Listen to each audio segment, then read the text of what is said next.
The night Daniel Carter's life changed forever began with a broken-down Honda and a storm that refused to quit. Most people think workplace romances start with stolen glances and coffee runs. They're wrong. Sometimes they start with a single father who's forgotten how to say yes, a team lead who's tired of being untouchable, and a decision that takes 30 seconds but echoes for months.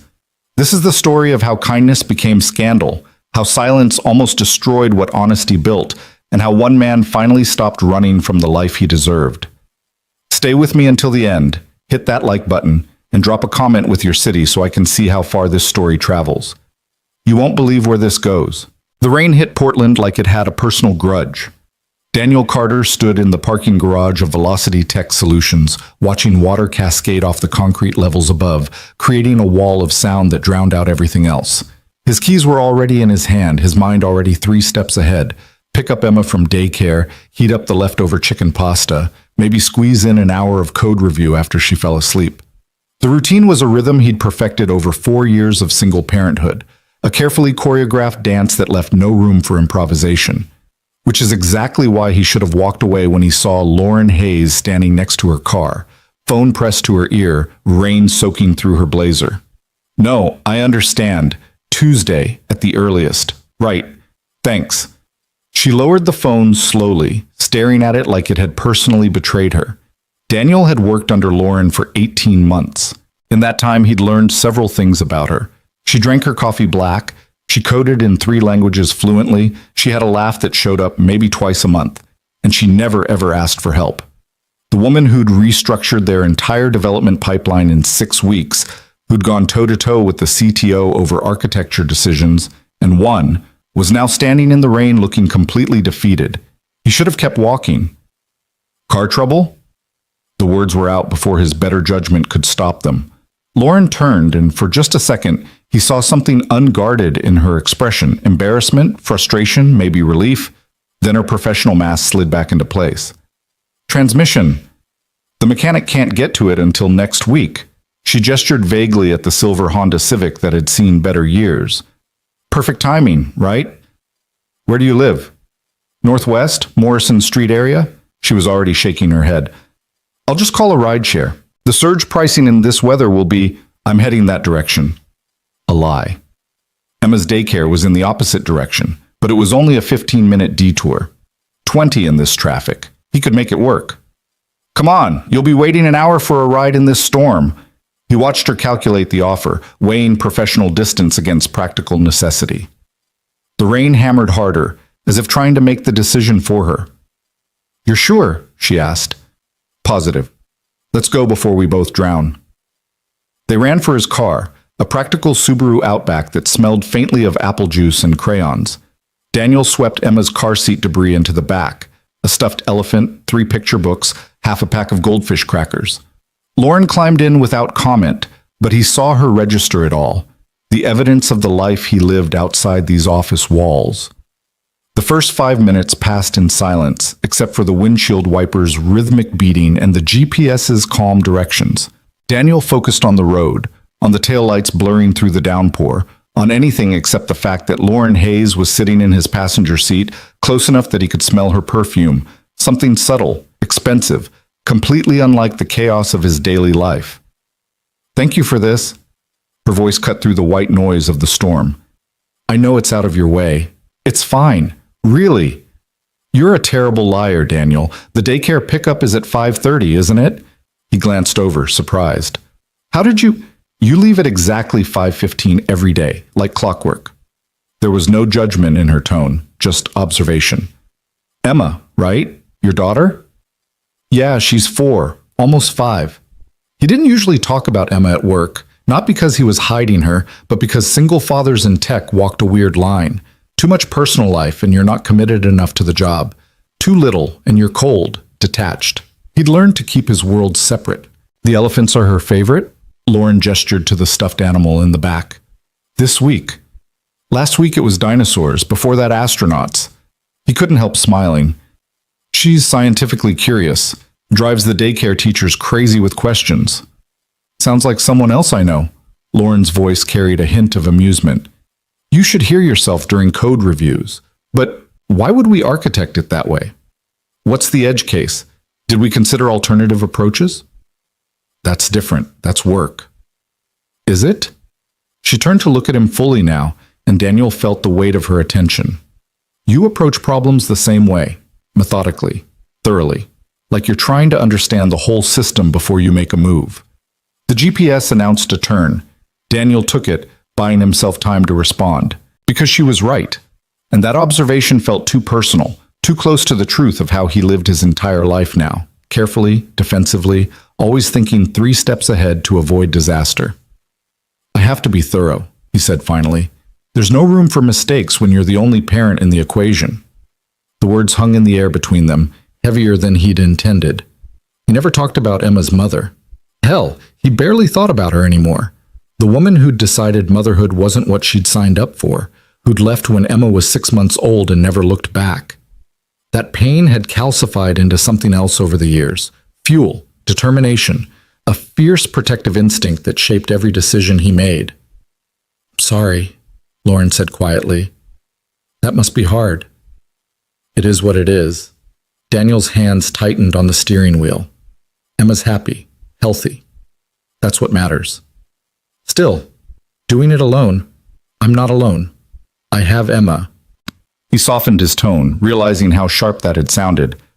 Sorry, I just mean, she's enough, more than enough. They lapsed into silence again, but it felt different now. Less awkward, more contemplative. The rain showed no signs of stopping. If anything, it was getting worse.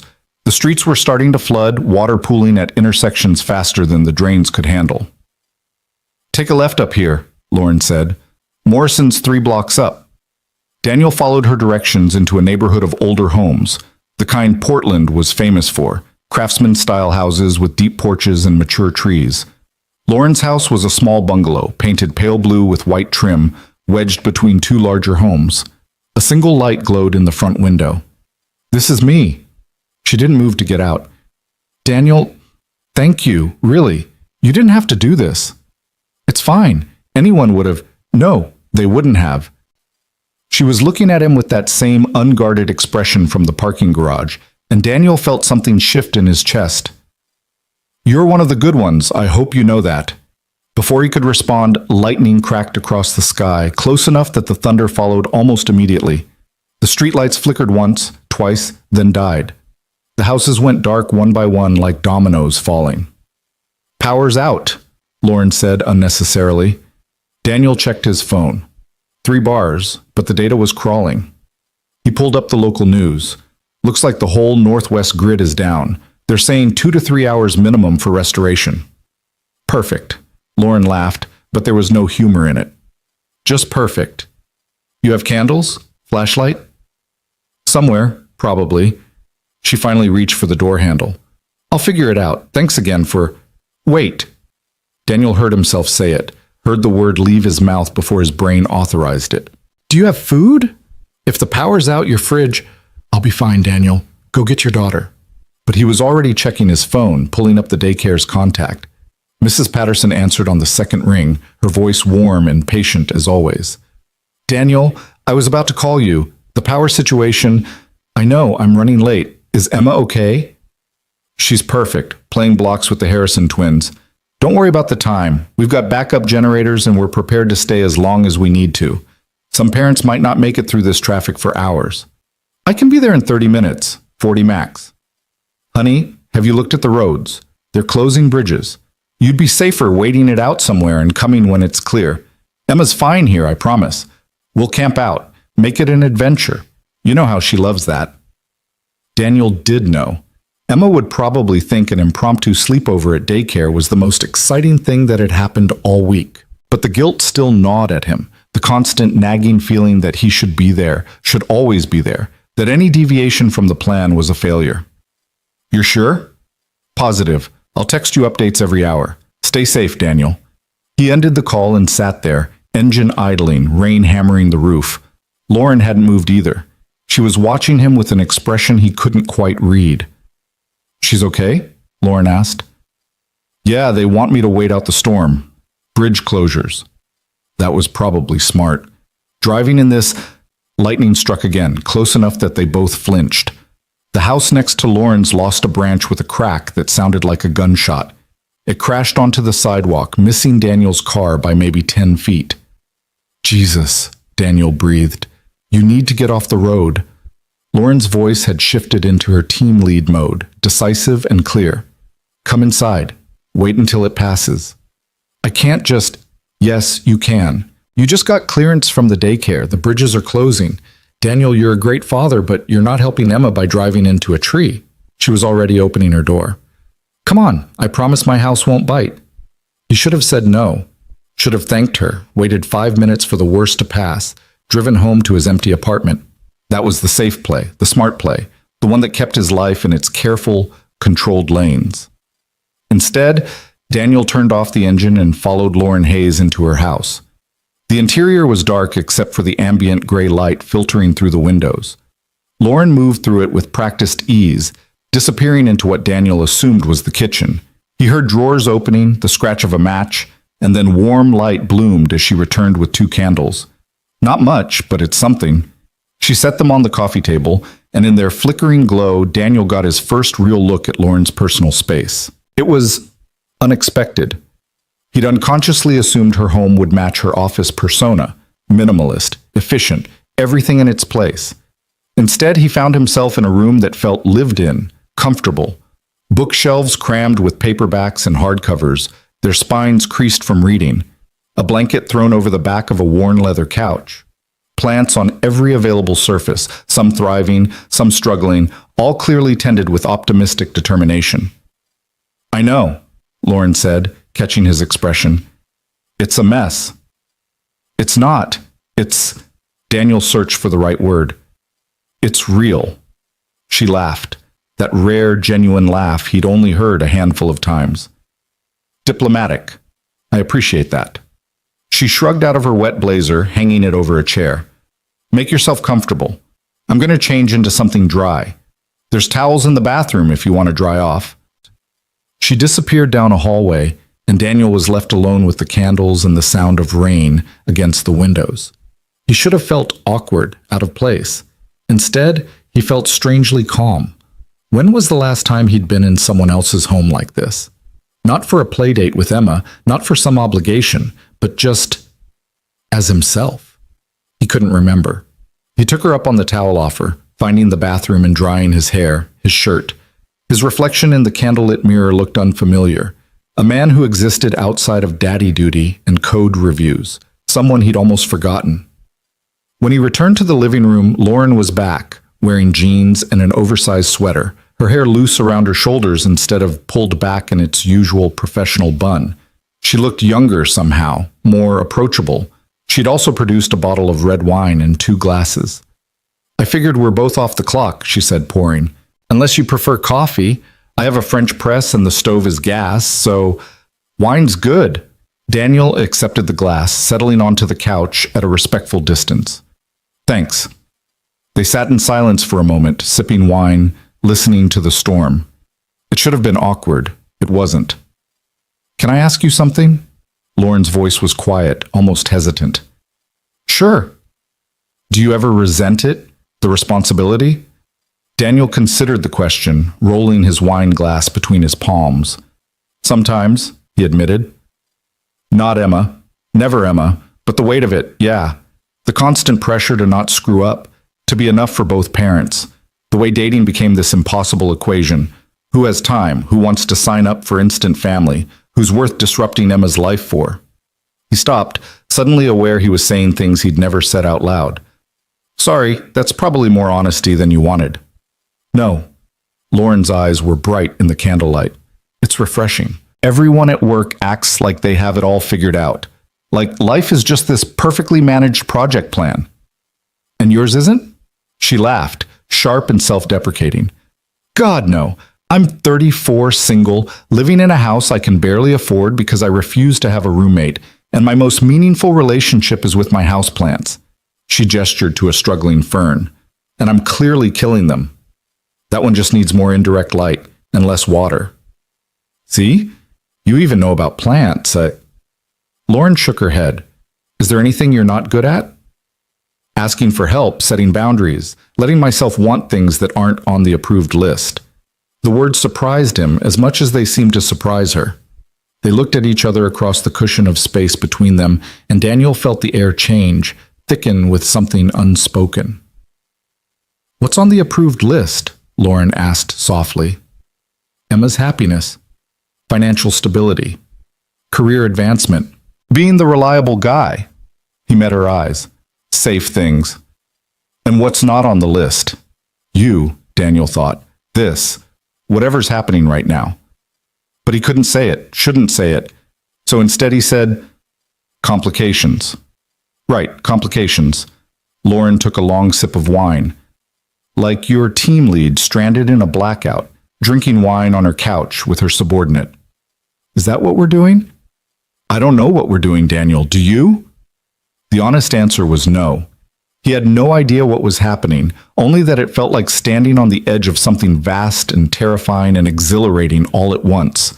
Like the moment before Emma learned to walk, when she'd let go of the coffee table and stood there, wobbling, deciding whether to fall back into safety or lunge forward into the unknown.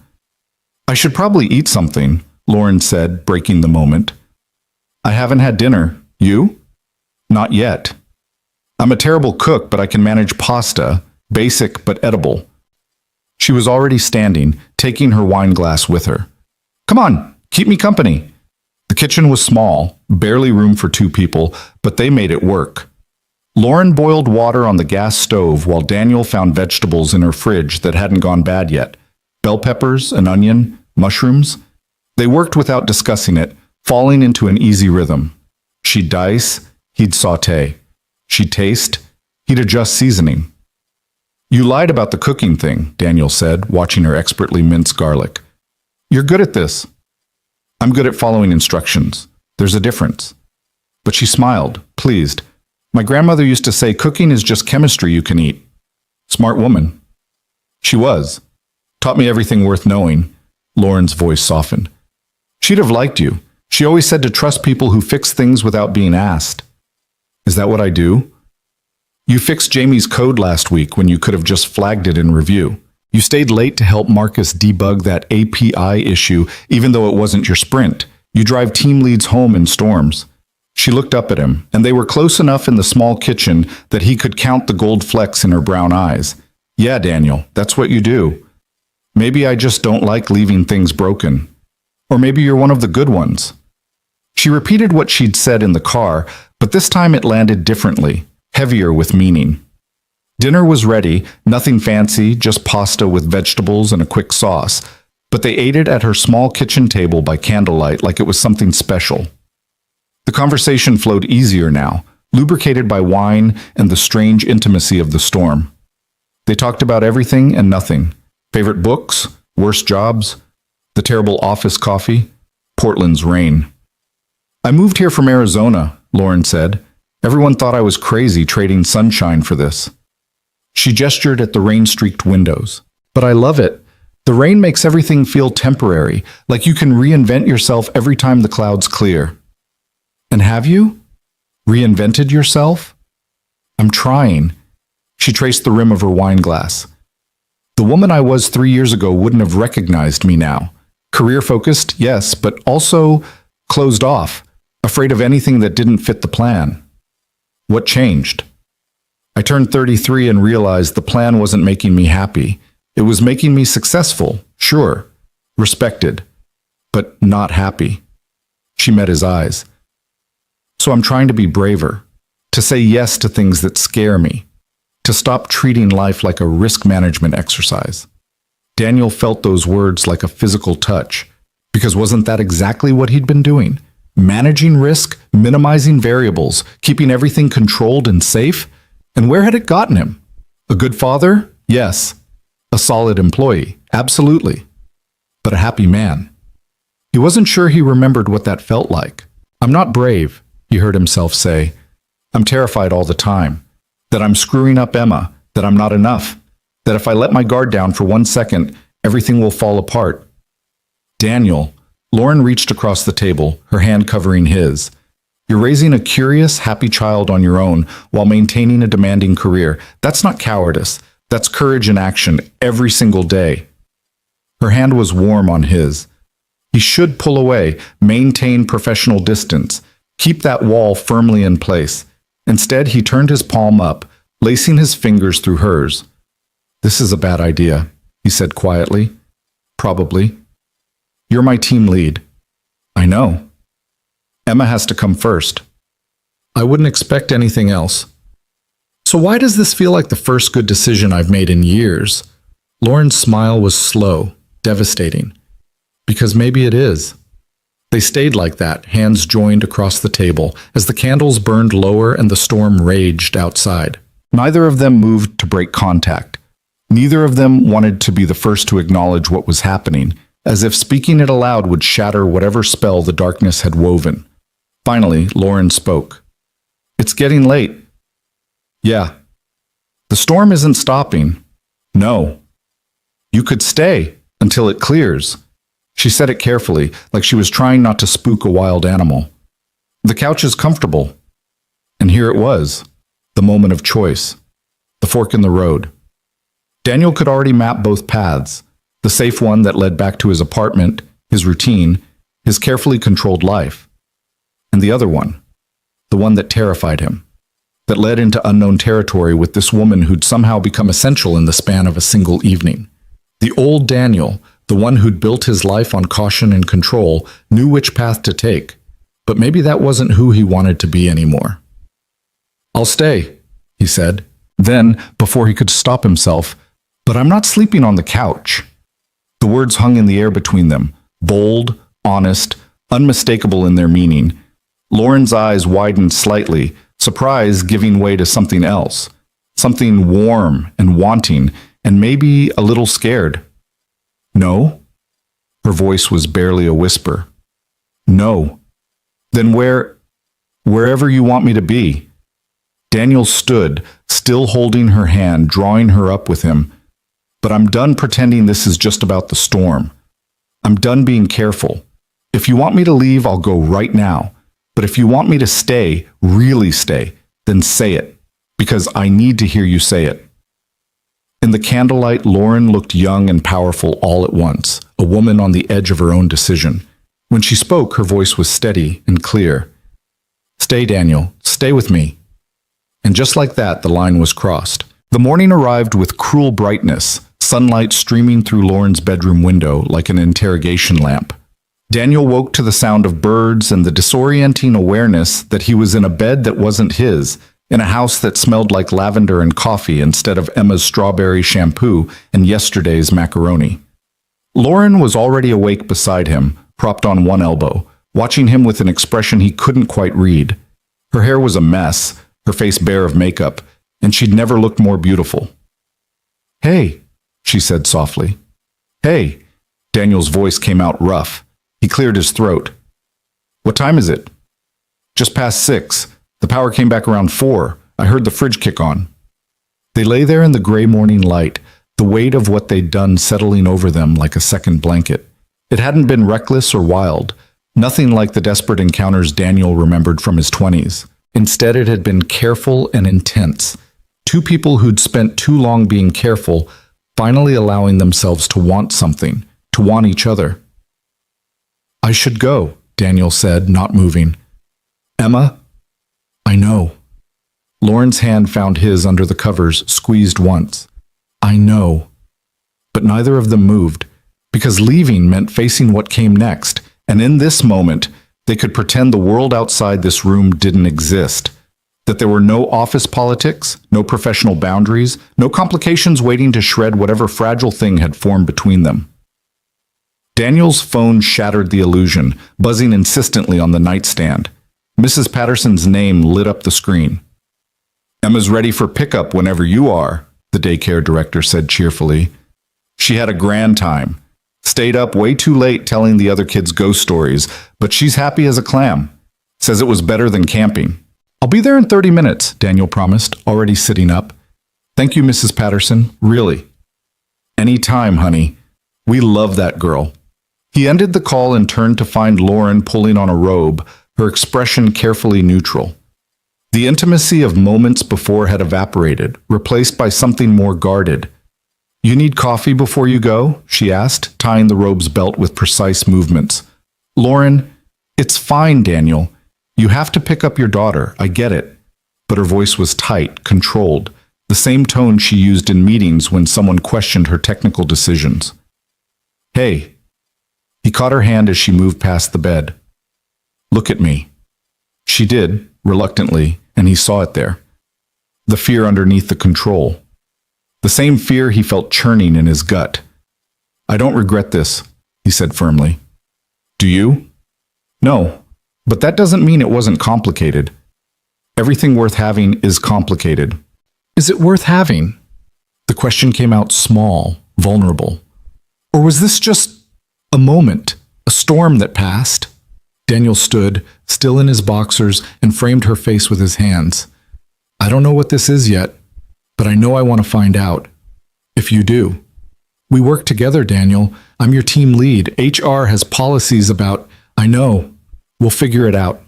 And Emma comes first, always. You know that. He kissed her forehead, gentle and deliberate. But that doesn't mean there's no room for anything else. I've been telling myself that lie for 4 years, and I'm tired of it. Lauren leaned into him, just for a moment, allowing herself the comfort of his arms. Then she pulled back, rebuilding her composure like armor. Okay, she said, we'll figure it out. But right now, you need to go get your daughter. And I need to process the fact that I just slept with my direct report. Technically, I'm a senior developer and you're a team lead. Different reporting structure. Daniel.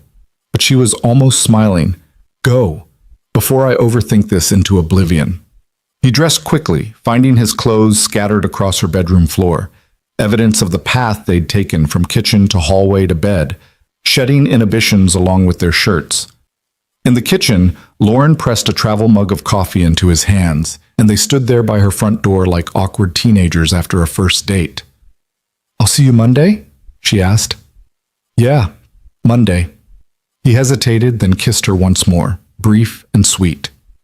Thank you for last night, all of it. Even the terrible pasta? Especially the terrible pasta. This time her smile was real, reaching her eyes.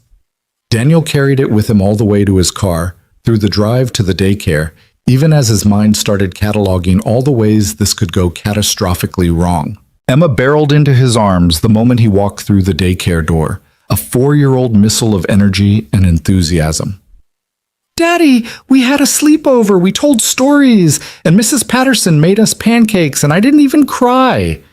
She pulled back to look at him seriously. I was very brave. You were incredibly brave, Daniel agreed, hoisting her onto his hip, even though she was getting too big for it. I'm so proud of you. Where were you? Mrs. Patterson said the bridges were closed and you were safe somewhere. I was at a friend's house, waiting for the storm to pass. What friend? Emma's curiosity was relentless, as always.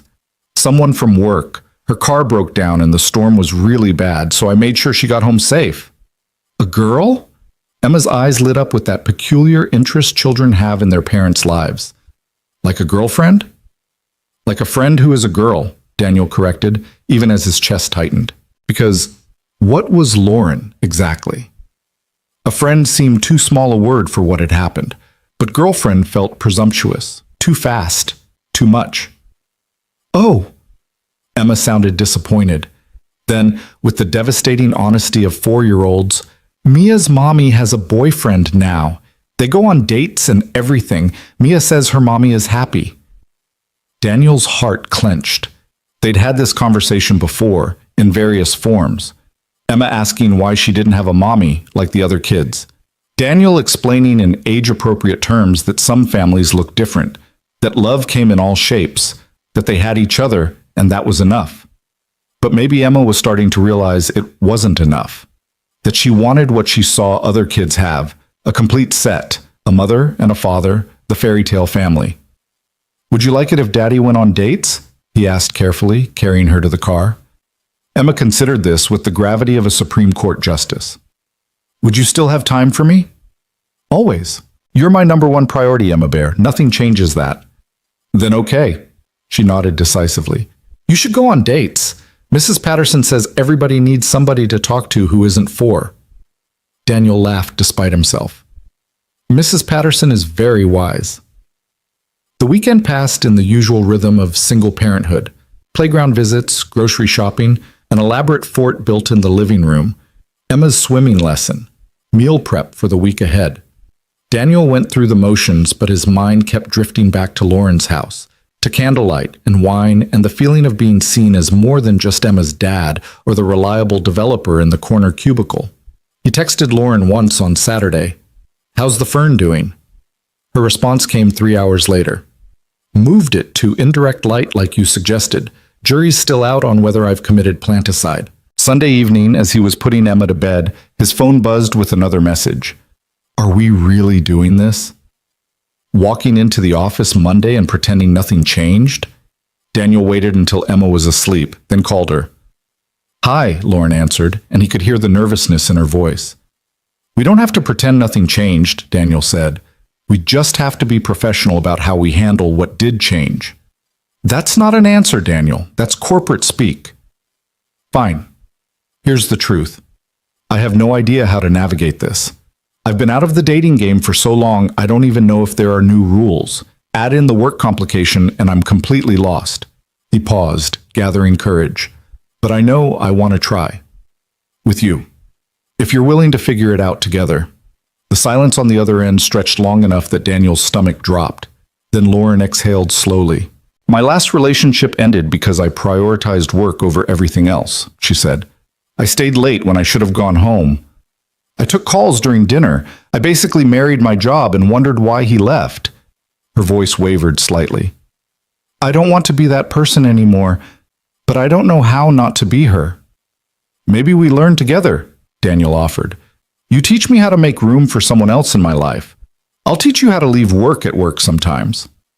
"Is that even possible in our field?" "Probably not, but we can try." Lauren laughed, soft and genuine. "God, you're persistent." "Only about things that matter." "And I matter?" "Yeah, Lauren, you matter." Another pause, but this one felt different. Warmer. "Okay," she said. "We'll try. But we do this smart, Daniel. We tell HR. We make sure there's no conflict of interest. We keep work and personal separate until we know this is something real." "Agreed. I'll set up a meeting with HR first thing Monday." "We'll set up the meeting, together." Her tone brooked no argument. "This isn't just your problem to solve." Daniel smiled in the darkness of his living room. "Yes, ma'am." "Don't ma'am me. I'm only 3 years older than you. 4, actually. Your birthday was last month." "You remembered my birthday?" "You mentioned it in a stand-up, said you were another year closer to joining AARP." "I was joking." "I know, but I still remembered." Daniel heard Emma stir in her room, the rustle of blankets. "I should go. Early morning with the munchkin." "Daniel?" Lauren's voice went soft. "Thank you for not letting me talk myself out of this. Thank you for being worth the complication." Monday morning arrived with the particular dread of knowing everything was about to change. Daniel dropped Emma at daycare earlier than usual, giving himself time to stop for decent coffee. Not the office sludge, but the good stuff from the place on 3rd that charged too much but actually understood espresso. He bought 2 lattes, Lauren's order memorized from 18 months of Monday morning stand-ups, and headed to the office with his heart doing uncomfortable things in his chest. Lauren was already there, of course.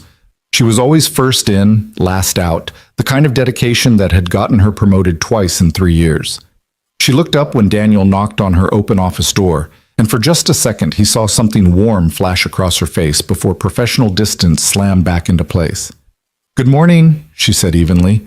"Morning. Peace offering." He set the latte on her desk. "Oat milk, 1 sugar, extra hot." "You didn't have to." She caught herself, glancing at the open door, the bullpen of developers just starting to filter in. "Thank you. That's very thoughtful." The formality was painful but necessary. They couldn't pick up where Friday night had left off. Not here, not with 30 sets of eyes watching their every interaction. "Do you have time this morning?" Daniel asked. "I need to discuss something HR related." "Of course. Let me check my calendar." She made a show of opening her laptop, scrolling through appointments. I have 30 minutes at 10. Will that work? Perfect. I'll book a conference room.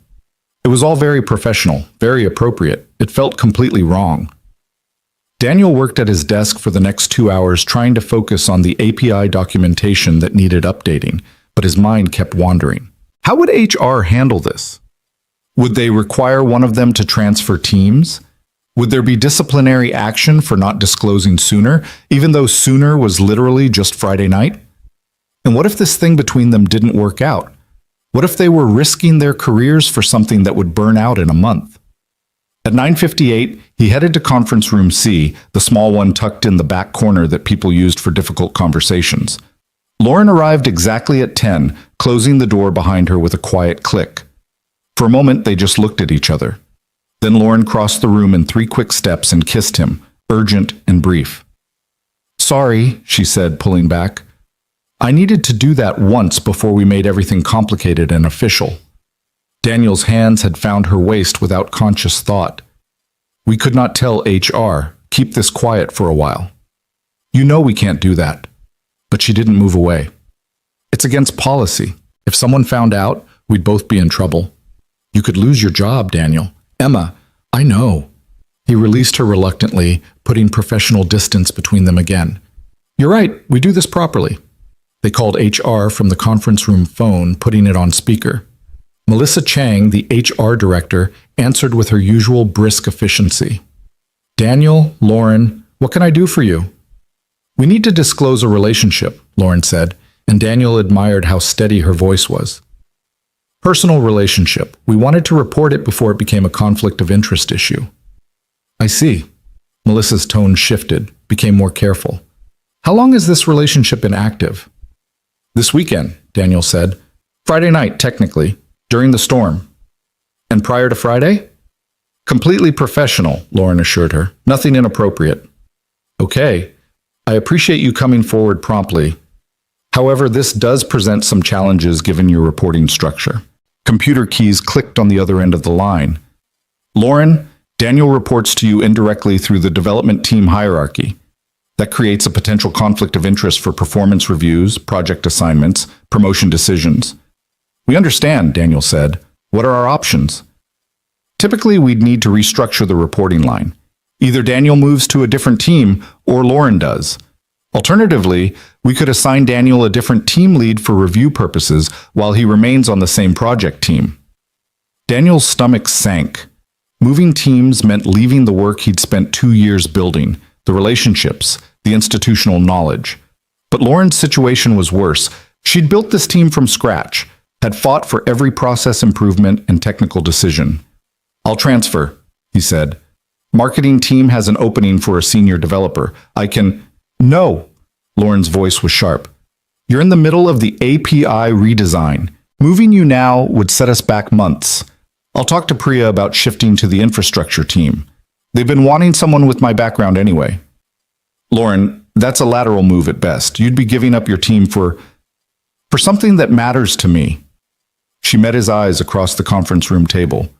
"This matters to me, Daniel." Melissa cleared her throat delicately. "I'll need to discuss this with my team and senior leadership. In the meantime, I need you both to maintain strict professional boundaries at work. No preferential treatment, no private meetings without a third party present, no discussion of the relationship in the office." "Understood," they said in unison. "I'll have a decision by end of week. Thank you for your honesty." Melissa paused. "And congratulations. It's nice when these situations are handled maturely."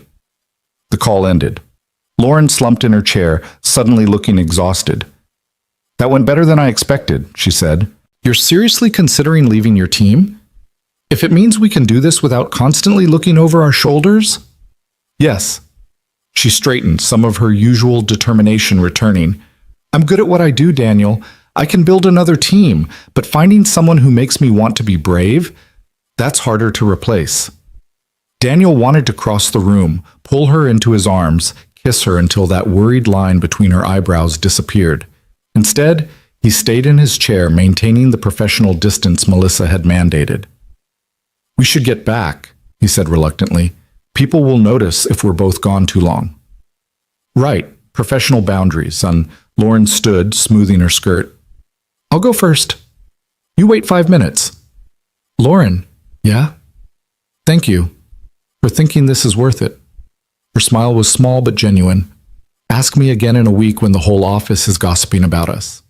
She wasn't wrong to worry.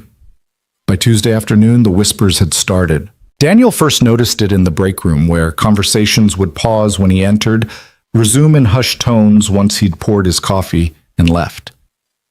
Then Jamie from QA made a pointed comment during stand-up about people spending quality time together during the blackout, complete with air quotes and knowing smirk. By Wednesday, the Slack channels were buzzing. Daniel didn't see the messages himself. He wasn't part of those private groups, but Marcus pulled him aside after lunch, concern written across his face. Hey man, just a heads up. People are talking. About? You and Lauren. Someone saw her car still in the garage Friday night, saw you give her a ride. Then you both were suspiciously absent during the blackout. Marcus shifted uncomfortably. Look, I don't care what you do on your own time, but you should know it's making the rounds. Daniel's jaw tightened. We've already disclosed to HR. Everything's being handled appropriately. I'm sure it is. But you know how office politics work. People see a team lead and her direct report, and they assume the worst. I don't report directly to Lauren. The structure doesn't matter to the gossip mill. Marcus clapped him on the shoulder. Just watch your back, okay? And maybe keep things extra professional for a while. But keeping things professional became increasingly difficult as the week wore on, especially when the gossip took on uglier tones. Thursday morning, Daniel arrived to find Lauren in a heated discussion with Brad from the infrastructure team. Brad was old school, the kind of developer who thought diversity initiatives were political, and women in tech had to work twice as hard to earn half the respect. I'm just saying, Brad was saying, loud enough that half the office could hear, it's interesting that Carter's suddenly on the fast track for senior architect when he's been a mid-level developer for 2 years. Makes you wonder what kind of mentorship he's getting. Lauren's voice was ice. Daniel Carter is on track for promotion because his technical skills are exceptional and his contributions to the API redesign are invaluable. If you have concerns about the promotion process, take them to HR. Otherwise, this conversation is over. She walked away before Brad could respond, but the damage was done. The implication hung in the air, poisonous and clear. Daniel was sleeping his way to advancement. He found Lauren in her office 20 minutes later, door closed, head in her hands. Don't knock, she said without looking up. The blinds are open. People can see we're talking. I don't care what people see. Daniel closed the door anyway, lowering the blinds with deliberate movements. That was out of line. That was office politics, and it's going to get worse. She finally looked up, and he saw the stress etched in the lines around her eyes. Melissa called me this morning. Leadership wants to move you to the marketing team. Clean break, no appearance of impropriety. When? End of sprint, 2 weeks. 2 weeks. 14 days to wrap up 2 years of work, to document everything he knew, to hand over his projects to someone else. It felt like being erased. What did you say? I said I'd think about it. But Daniel... She stood, crossing to the window, her back to him. Maybe they're right. Maybe this is too complicated. We work together, we're in the same building every day, and now people are questioning your competence and my judgment. Is it worth it? The question hit him like cold water. You tell me. Is it? I don't know anymore. Her voice cracked slightly. I don't know if what we have is strong enough to survive this. We barely know each other outside of one night and coffee orders. Daniel moved to stand beside her, close enough that he could see their reflections in the window glass. 2 people standing together, but carefully not touching. You're right, he said quietly. We don't know each other that well yet. I don't know your favorite movie, or what you wanted to be when you were a kid, or what makes you laugh so hard you cry. But I know you drink your coffee black because you think adding milk is wasting time. I know you bite your thumbnail when you're thinking through a complex problem. I know you stay late every Tuesday to mentor the junior developers, even though it's not in your job description. I know you're brave enough to build a career in a field that constantly questions whether you belong. And I know that when you look at me, I feel like more than just Emma's dad or the guy who fixes code. I feel like myself. Lauren turned to face him, eyes bright with unshed tears. And what if feeling like yourself isn't enough? What if we're risking everything for something that burns out in a month? Then we'll have tried, and that's more than I've done in 4 years. Daniel took her hands, professional distance be damned. I'm scared too, Lauren, terrified. But I'm more scared of playing it safe and wondering what if for the rest of my life. They're going to make this so hard for us. I know. People are going to question every decision we make. I know. Your daughter has to meet me eventually. What if she hates me? Emma doesn't hate anyone, except broccoli. Daniel managed to smile. And even then, she tolerates it if I put cheese on it. Lauren laughed through her tears. That's your bar? Better than broccoli? It's a start. She leaned her forehead against his chest, and Daniel wrapped his arms around her, holding her close despite the open blinds and the 30 pairs of eyes potentially watching. Okay, she whispered. We try, but we do it my way. Smart, strategic, by the book. Whatever you need. I need you to take the transfer to marketing. Clean break. No ammunition for Brad or anyone else to use against us. Daniel's chest tightened, but he nodded. Okay. And I need you to be patient while I figure out how to be someone's girlfriend and still be good at my job. I can do patient, and I need... She pulled back, looking up at him with devastating honesty. I need you to promise that if this doesn't work, we can still be professionals. That Emma won't lose stability because her dad took a chance on someone who wasn't ready. Lauren, promise me, Daniel. He cupped her face in his hands, thumbs brushing away the tears that had finally spilled over. I promise. But you have to promise me something too. What? Promise you'll give this a real chance. Not just the careful, risk-managed version. The actual messy, scary version where we might fail, but we might also build something incredible. She searched his eyes, and whatever she found there must have been enough. I promise. They kissed then, slow and deep, a seal on promises made. Outside the office, beyond the glass walls and curious stares, the world continued its relentless spin. But in that moment, Daniel felt like everything had finally stopped tilting sideways. When they finally pulled apart, Lauren's phone was buzzing insistently on her desk. She glanced at it and sighed. Melissa wants to schedule a follow-up meeting. Together or separate? Both. Apparently this has escalated to the CTO level. She straightened her blouse, rebuilt her professional armor. Get ready for the scrutiny, Daniel. It's about to get much worse before it gets better. She was right. By Friday, the entire office knew. And the whispers had turned into open speculation about favoritism, inappropriate relationships, and whether the company's fraternization policy was strong enough. But as Daniel packed up his desk that evening, preparing for his final 2 weeks on the development team, he realized something. For the first time in 4 years, he wasn't just surviving, he was choosing risk over safety, choosing possibility over control, choosing Lauren.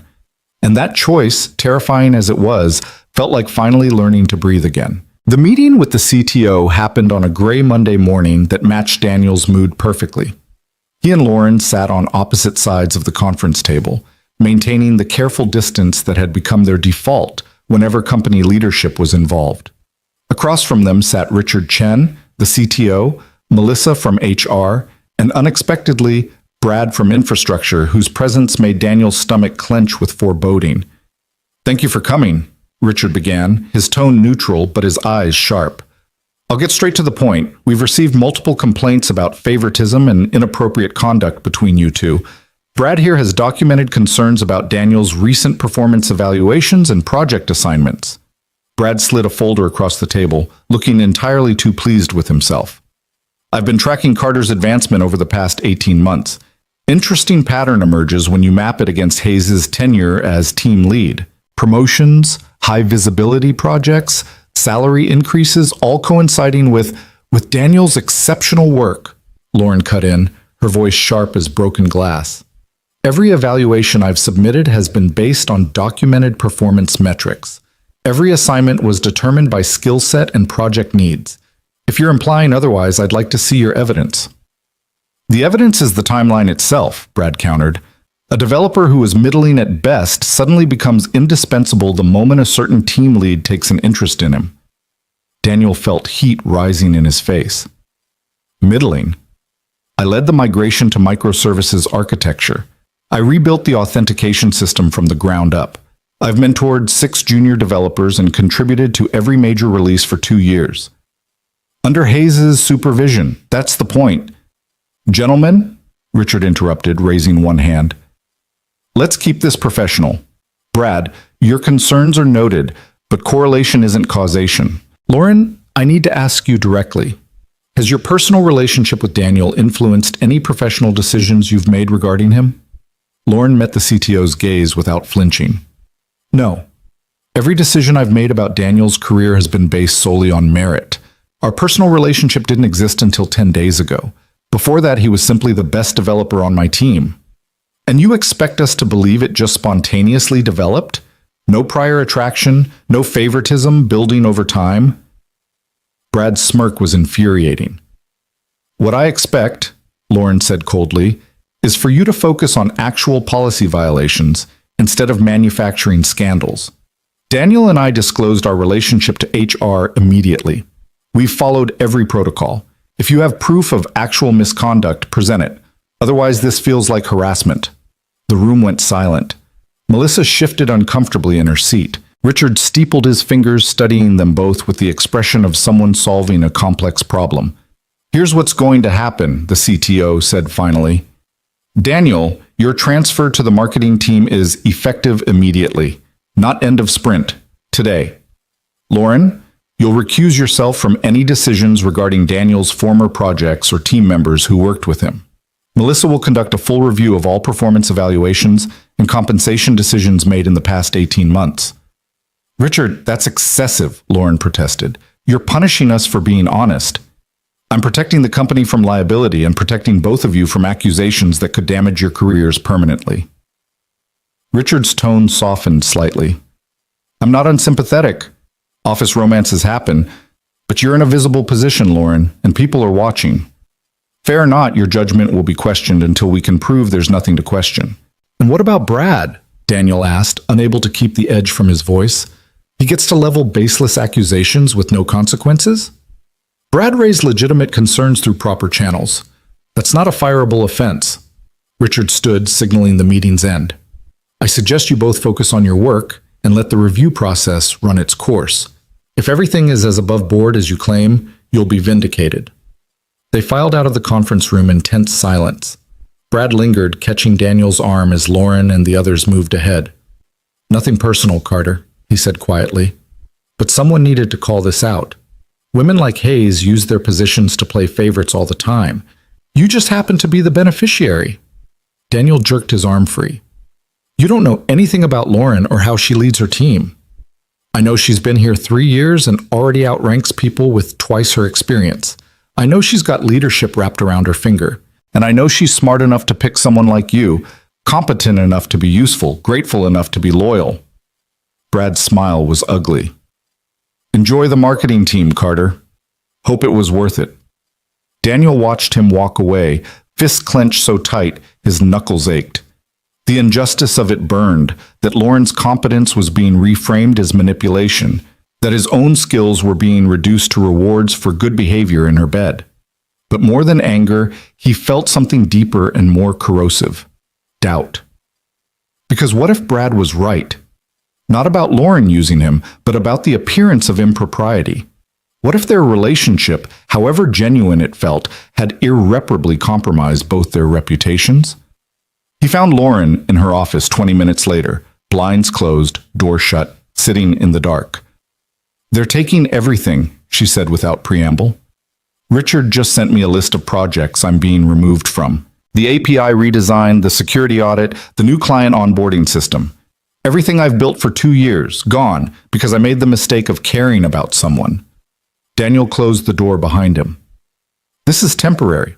Once the review is done, I'll still be the woman who slept with her subordinate. That label doesn't wash off, Daniel. Not for women in tech. She looked up at him, and her eyes were dry but haunted. Do you know how hard I've worked to be taken seriously? How many times I've had to prove I earned my position? And now all of it, every accomplishment, every late night, every successful project, it's all tainted. Only if we let it be. Daniel sat down across from her, leaning forward. Lauren, you're brilliant. Everyone knows it. Brad's just one jealous asshole who... Brad is saying out loud what everyone's thinking, that I'm a woman who leveraged her position for personal gain, that I'm not as good as I think I am, that I needed a man to make me feel powerful. Her voice cracked. And maybe they're right. Maybe I did show you favoritism without realizing it. How do I know my feelings for you didn't influence my professional judgment? Because I know you. You'd rather eat glass than compromise your integrity. You've known me for 10 days, Daniel. Really known me. Before that, I was just your boss. She stood, pacing the small office like a caged animal. Maybe this was a mistake. Maybe we should have just stayed professional. At least then I'd still have my team. The words hit Daniel like a physical blow. You don't mean that. Don't I? What do we actually have? A few conversations, one night together, and now both our careers are in jeopardy. Is that really worth it? Yes. Daniel stood too, blocking her path. Yes, it's worth it, because that one night showed me who I could be when I stopped hiding behind responsibility and fear. Because those conversations made me feel alive for the first time in years. Because you matter, Lauren. Not your team, not your projects, not your reputation, you. That's easy for you to say. You're not the one losing everything. I'm losing my team too. I'm starting over in a new department with people who think I'm an opportunist who slept his way into promotions. Daniel's voice rose despite himself. I'm facing the same whispers, the same doubt. But I'm still here, still fighting for this, because I believe what we have is real. Real doesn't pay my mortgage when I get fired for ethical violations. You're not going to get fired. The review will prove nothing except that I made questionable decisions that coincidentally benefited someone I was attracted to. Lauren sank back into her chair, defeated. God, I was so stupid. I should have transferred you the moment I realized I had feelings. I should have built a wall instead of inviting you into my house. Daniel knelt beside her chair, taking her hands, even though she tried to pull away. Look at me. Please. She did, reluctantly, and he saw the fear beneath the anger, the same fear he carried every day as a single parent, the terror of losing everything you'd worked for because of one wrong move. I won't let you do this, he said firmly. I won't let you rewrite what happened into something ugly. We didn't do anything wrong, Lauren. We were honest, we followed the rules, and we refused to be ashamed of caring about each other. If the company can't handle that, if Brad and his cronies can't accept that a woman can be competent and human at the same time, that's their failing, not yours. Noble speech. Doesn't change reality. Then we change reality. We prove them wrong. Daniel stood, pulling her up with him. You built one team from nothing. You can build another. You earned respect once. You'll earn it again. But you don't do it by running away or pretending this thing between us doesn't exist. You're asking me to put my career on the line for a relationship that's barely 2 weeks old. I'm asking you to believe in yourself as much as I believe in you. He cupped her face, forcing her to hold his gaze. I'm asking you to be as brave as you were that night in the storm when you invited me to stay. You took a chance then. Take one now. For a long moment, Lauren just stared at him, and Daniel could practically see the war happening behind her eyes. Fear versus hope, pragmatism versus possibility. Then slowly she leaned her forehead against his. I hate that you're right, she whispered. I hate that it's this hard. If we do this, if we really commit to fighting through this, I need you to understand something. She pulled back enough to look at him. I can't be the girlfriend who needs constant reassurance. I can't be weak right now, Daniel. I have to be stone cold professional, absolutely unshakable, or they'll tear me apart. Okay. Which means at work we're colleagues. Nothing more. No special treatment, no private conversations, no lingering looks across the bullpen. We give them nothing to use against us. I can do that. And outside work, I need time. Space to process this without feeling like I'm failing at being your girlfriend if I'm not okay every second. Her voice wavered. I need you to be patient with me while I figure out how to be both things at once, the professional and the person. Daniel kissed her forehead gently. Take all the time you need. I'm not going anywhere. You promise? I promise. But promises, Daniel would learn, were easier to make than keep. His first week on the marketing team was brutal. The work itself was fine. Website updates, email campaign optimization, nothing particularly challenging. But the culture was different, more casual, less technical. His new teammates were friendly enough, but there was an undercurrent of curiosity, of knowing glances when they thought he wasn't looking. Sarah from Content Marketing cornered him by the coffee machine on day 3. "So," she said with the aggressive friendliness of someone fishing for gossip, "how are you finding the transition from development?" "It's an adjustment, different pace, different priorities." "I bet. Must be hard leaving your old team." Her smile was sharp. "Especially leaving Lauren Hayes. I hear you two were close." Daniel's jaw tightened. "We worked well together, yes." "Is that what we're calling it?" Sarah laughed, but her eyes were cold. "Look, no judgment. If I could sleep my way into a promotion, I probably would too. The tech industry is brutal for everyone. That's not what happened." "Sure. Whatever helps you sleep at night." She patted his arm in mock sympathy. "Just word of advice? People here don't care about your coding skills or your work ethic. They care about the drama. So if you want to survive in marketing, embrace it. Own the narrative instead of letting it own you." She walked away, leaving Daniel standing there with cold coffee and hot anger. But beneath the anger was something worse, the creeping realization that this was his life now. Not just for weeks, but potentially for years. The guy who dated his boss, the developer who got promoted for the wrong reasons. No matter how hard he worked or how much he proved himself, that label would follow him. That night after putting Emma to bed, he called Lauren. She answered on the 4th ring, sounding exhausted. "Hey, how was your day?" "Long. Yours?" "Awful. Someone in marketing made a crack about me sleeping my way to success." Lauren sighed. "I got pulled into another meeting with HR today. Apparently someone filed a formal complaint claiming I gave you confidential information about upcoming promotions. Which is ridiculous because the promotion cycle isn't for another 3 months and I don't even have access to that data, but they have to investigate anyway." "Who filed the complaint?" "They can't tell me. Anonymous submission." Her bitter laugh came through the phone. "Coward didn't even have the guts to put their name on it." "This is getting out of control, Lauren." "I know." A pause, heavy with unspoken words. "Daniel, I've been thinking maybe we should cool things off for a while, just until the review is done and people move on to the next scandal." Daniel's grip tightened on the phone. "Cool things off how?" "Just not see each other outside of work. Let the gossip die down. Show everyone this was never about using each other for professional gain. Or show everyone they were right to question us in the first place." "What's that supposed to mean?" "It means if we back down now, we're admitting there was something wrong with what we did. We're letting Brad and Sarah and every other person who wants to tear us down win. I'm trying to protect both our careers. By hiding? By pretending we don't care about each other?" Daniel stood, pacing his living room. "That's not protection, Lauren. That's surrender. Easy for you to say. You're not the one they're investigating. You're not the one who gets to hear whispers about inappropriate conduct every time you walk into a room." Her voice rose, frustration bleeding through the careful control. "I'm drowning here, Daniel, and you're asking me to keep swimming like everything's fine. I'm asking you to hold on, to trust that we can get through this. And what if we can't? What if they find something in the review, some email I sent, some decision I made that looks bad in hindsight? What if I lose my job over this? Then we'll deal with it together." "Together." She laughed, sharp and humorless. "You have Emma to think about, Daniel, a child who depends on you for everything. You can't afford to tie yourself to someone whose career is imploding. It's not fair to her."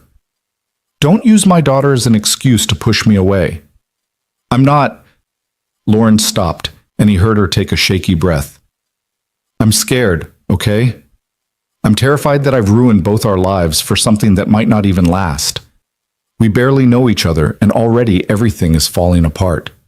Daniel sank onto the couch, suddenly exhausted. "You want to know what scares me?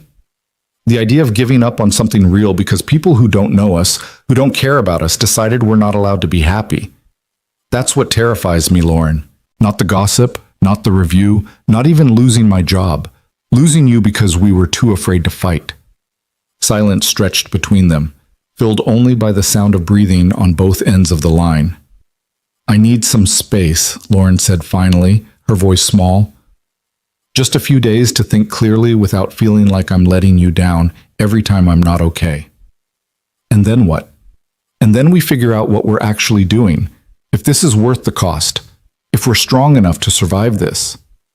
We are, Lauren. I know we are. I wish I had your certainty. Another pause. I have to go. Emma probably needs you. She's asleep. I need you. Daniel? Okay, take your space. But don't take too long because I'm not giving up on this. On us. She ended the call without responding, and Daniel sat in the dark of his living room, wondering if he'd just made the biggest mistake of his life by pushing instead of letting go. The next few days crawled by with excruciating slowness. Daniel threw himself into work, staying late at the office even though there was no real reason to, anything to avoid going home to an empty apartment and a phone that refused to ring. Lauren became a ghost. He'd catch glimpses of her in meetings, in the hallway, always moving too fast to stop, always surrounded by other people. The few times their eyes met, she'd look away first, and each time felt like a small death. Marcus found him working late on Friday, the office mostly empty except for the cleaning crew. You know you don't have to prove anything to these people, right? Marcus said, dropping into the chair beside Daniel's desk. Just trying to stay busy. You're trying to outwork the gossip. Doesn't work. Trust me, I tried when I got divorced. Marcus leaned back, studying him. How are you really doing, man? Daniel considered lying, maintaining the professional facade. But he was so tired of pretending everything was fine when his whole world felt like it was crumbling. I think I'm losing her, he admitted quietly. I think the pressure's too much, and she's going to walk away. Hayes? Marcus whistled low. Damn, I thought you two were solid. We were. Are. I don't know anymore. Daniel scrubbed his hands over his face. How do you fight for something when the person you're fighting for won't let you help carry the weight? You can't. That's the thing about relationships. Both people have to be willing to fight. If she's checking out, all the persistence in the world won't change that. So what? I just give up? No. You give her space to figure out what she wants, and you decide what you're willing to accept. Marcus stood, clapping him on the shoulder. But Daniel, make sure you're not fighting for the idea of her or for what you think you should want. Fight for the real thing, messy and complicated as it is.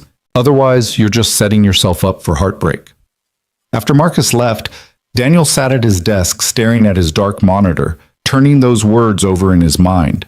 Was he fighting for Lauren or for the version of himself that existed when he was with her, the man who felt alive and hopeful instead of just functional? And if he couldn't tell the difference, what did that say about his judgment? His phone buzzed with a text from Emma's daycare. Reminder about parent-teacher conferences next week. Right. Because in the midst of his imploding love life, he still had the most important job in the world, being Emma's father. She'd been quieter this week, watching him with those too perceptive 4-year-old eyes that saw more than he wanted them to. Are you sad, Daddy? She'd asked that morning over breakfast. Just tired, sweetheart. Is it because of the work lady, the one you gave a ride to? Daniel had frozen, cereal spoon halfway to his mouth. What makes you ask that? Emma shrugged with the devastating casualness of children. You smile when you talk about her. But you haven't talked about her in days. That's how I knew you were sad. Out of the mouths of babes. His 4-year-old had diagnosed his emotional state with more accuracy than he'd managed himself. Sometimes grown-ups have complicated feelings, he'd said, defaulting to vague parent speak. That means you're sad, but don't want to say so. Emma had patted his hand seriously. It's okay to be sad, Daddy. Mrs. Patterson says feelings are like weather. They change. Now, sitting in the empty office, Daniel clung to that childish wisdom. Feelings are like weather. This storm would pass. The question was whether he and Lauren would still be standing when it did, or if they'd be swept away in the flood. His phone rang, shattering the silence. Lauren's name on the screen made his heart jump. Hey, he answered, trying to keep his voice neutral. Are you at the office? She sounded strange, tense, and almost breathless. Yeah, why? Stay there. I'm coming up. We need to talk. She ended the call before he could respond, and Daniel's stomach dropped. We need to talk. The universal precursor to bad news, to endings, to everything falling apart. He stood, paced to the window, watched the city lights blur through sudden moisture in his eyes. 10 minutes later, Lauren appeared in the doorway of the marketing bullpen, still in her work clothes but looking disheveled, like she'd been running or crying or both. She spotted him and crossed the empty office with quick, determined strides. "I got the preliminary review results," she said without preamble. "HR just sent them over." Daniel's chest tightened. And they found nothing. No evidence of favoritism, no inappropriate conduct, no policy violations. Her voice was shaking. "Every promotion recommendation I made was supported by documented performance metrics. Every assignment was justified by project needs. Every evaluation matched or was more conservative than peer reviews from other team leads." That's good. That's great. "They're exonerating me, Daniel. Completely. Melissa said the investigation is closed, that I can return to my full responsibilities within 2 weeks." Tears were streaming down Lauren's face now, and her smile was tremulous. "I'm not losing my career. We didn't do anything wrong." Relief flooded through Daniel so powerfully his knees went weak. I told you they wouldn't find anything. I know you did." She moved closer, and he could see the war in her expression, joy and guilt and something else, something raw. "I should have believed you. I should have trusted that what we built was strong enough. Instead, Her voice broke. "I tried to push you away to save myself, and I almost lost the best thing that's happened to me in years." Daniel closed the distance between them, pulling her into his arms. She came willingly, burrowing into his chest like she was trying to disappear inside his embrace. "I'm so sorry," she whispered against his shirt. "I'm sorry I doubted us.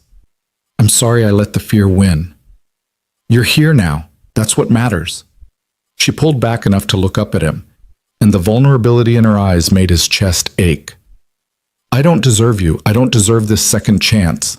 Stop." Daniel framed her face with his hands, thumbs brushing away her tears.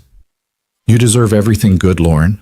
You deserve to be happy, to be loved, to build something real without constantly looking over your shoulder. And I'm going to keep telling you that until you believe it. Even after I tried to give up on us? Especially after, because I understand why you did it, and I love you anyway."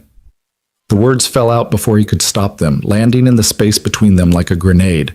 Lauren's eyes went wide, her breath catching. "You... what?" Daniel could have backtracked, could have claimed it was too soon or that he'd misspoken. Instead, he doubled down, committing fully to the truth. "I love you," he repeated, steady and sure. "I know it's fast, I know it's complicated, I know we're still figuring this out, but I love you, Lauren Hayes, your brilliance and your vulnerability, your strength and your fear, all of it. And I'm not going anywhere." Fresh tears spilled down her cheeks, but she was smiling now, wide and genuine and beautiful. "You're completely insane," she said, laughing through her crying. "We've known each other for 3 weeks. 4, technically, and I was in love with you before I knew it, probably from the moment you trusted me enough to invite me into your home during that storm." Daniel Carter, you are the most impossibly stubborn, frustratingly optimistic, ridiculously genuine person I've ever met. She kissed him then, soft and sweet. "And I love you too. God help me, I love you too." They stood there in the empty office, holding each other as the city hummed below, and the future stretched out uncertain but full of possibility. The gossip wouldn't disappear overnight. Brad would still be an asshole. The scars from these weeks of scrutiny and doubt would take time to fade, but they were standing together, finally, choosing each other over fear. "Take me home," Lauren whispered against his lips. "Not my home, not yours, ours, eventually. But tonight, just take me somewhere we can be us without the world watching." Daniel took her hand, lacing their fingers together with deliberate intention. "Let's go." As they walked out of the office together, no longer hiding, no longer ashamed, Daniel felt something shift in his chest. The weight he'd carried for so long, the constant pressure to be perfect, to never fail, to protect Emma from every possible hurt, lightened just enough to let hope in.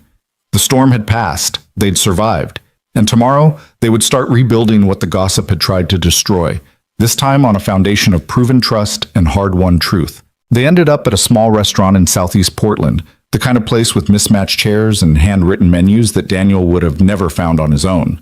Lauren ordered for them both, something she did with the easy confidence of someone who knew what she wanted, who'd stopped apologizing for taking up space. Daniel watched her across the table, still marveling at the simple fact that she was here, that they were here, that the worst hadn't destroyed them. "You're staring," Lauren said, not looking up from her wine. "I'm allowed to stare at my girlfriend." She smiled at the word, soft and private. "Is that what I am?" "Unless you want a different title, partner, significant other, that woman Daniel's hopelessly gone for." "Girlfriend works." She reached across the table, taking his hand. "Though fair warning, I'm probably terrible at it. My last relationship ended because I forgot our anniversary 3 years running. I'll send you calendar reminders." See? Already more functional than my last attempt at romance. But her smile faded slightly, replaced by something more serious. "Daniel, about what I said earlier, about loving you. I meant it, but I need you to understand what you're signing up for." "I'm listening." "I'm a workaholic. I'll get lost in code for hours and forget to eat. I'll take calls at weird hours because we have teams in 3 time zones. I'm messy. You saw my house. I kill plants. I once missed my best friend's wedding because I was debugging a critical system failure." She squeezed his hand tighter. "I'm trying to be better, to find balance, but it's not natural for me. The work is how I prove I belong, how I justify taking up oxygen in rooms full of men who think I slept my way there." "You don't have to justify anything to anyone. Intellectually, I know that, but knowing and believing are different things." She took a sip of wine, gathering her thoughts. "I want to be the kind of partner who shows up, who's present, who doesn't make you feel second to my career. But I'm going to fail at it sometimes, probably often, and I need to know you can handle that." Daniel considered her words carefully, understanding that this moment mattered, that she was offering him the truth of who she was, flaws and fears included, and trusting him not to flinch. "You want honesty?" he asked. "Always. I'm going to fail too. I'm going to cancel dates because Emma's sick or has a school play. I'm going to be distracted and tired and spread too thin between being a father and being your partner. I'll probably talk about Emma too much, bore you with stories about finger painting and playground politics. And sometimes I'll resent the time I can't give you because I'm drowning in single-parent responsibilities." He met her eyes steadily. "But I'll show up anyway. I'll make the effort even when I'm exhausted. Because that's what you do for people you love. You try, even when trying is hard. Emma will always come first for you. That's non-negotiable." "Yes, but that doesn't mean there's no room for you. It just means we build something that works for all 3 of us, not just 2. Daniel paused, then added quietly, "And eventually, I'd like you to meet her, when you're ready." Lauren's hand tightened on his. "I'm terrified of that." "Why?"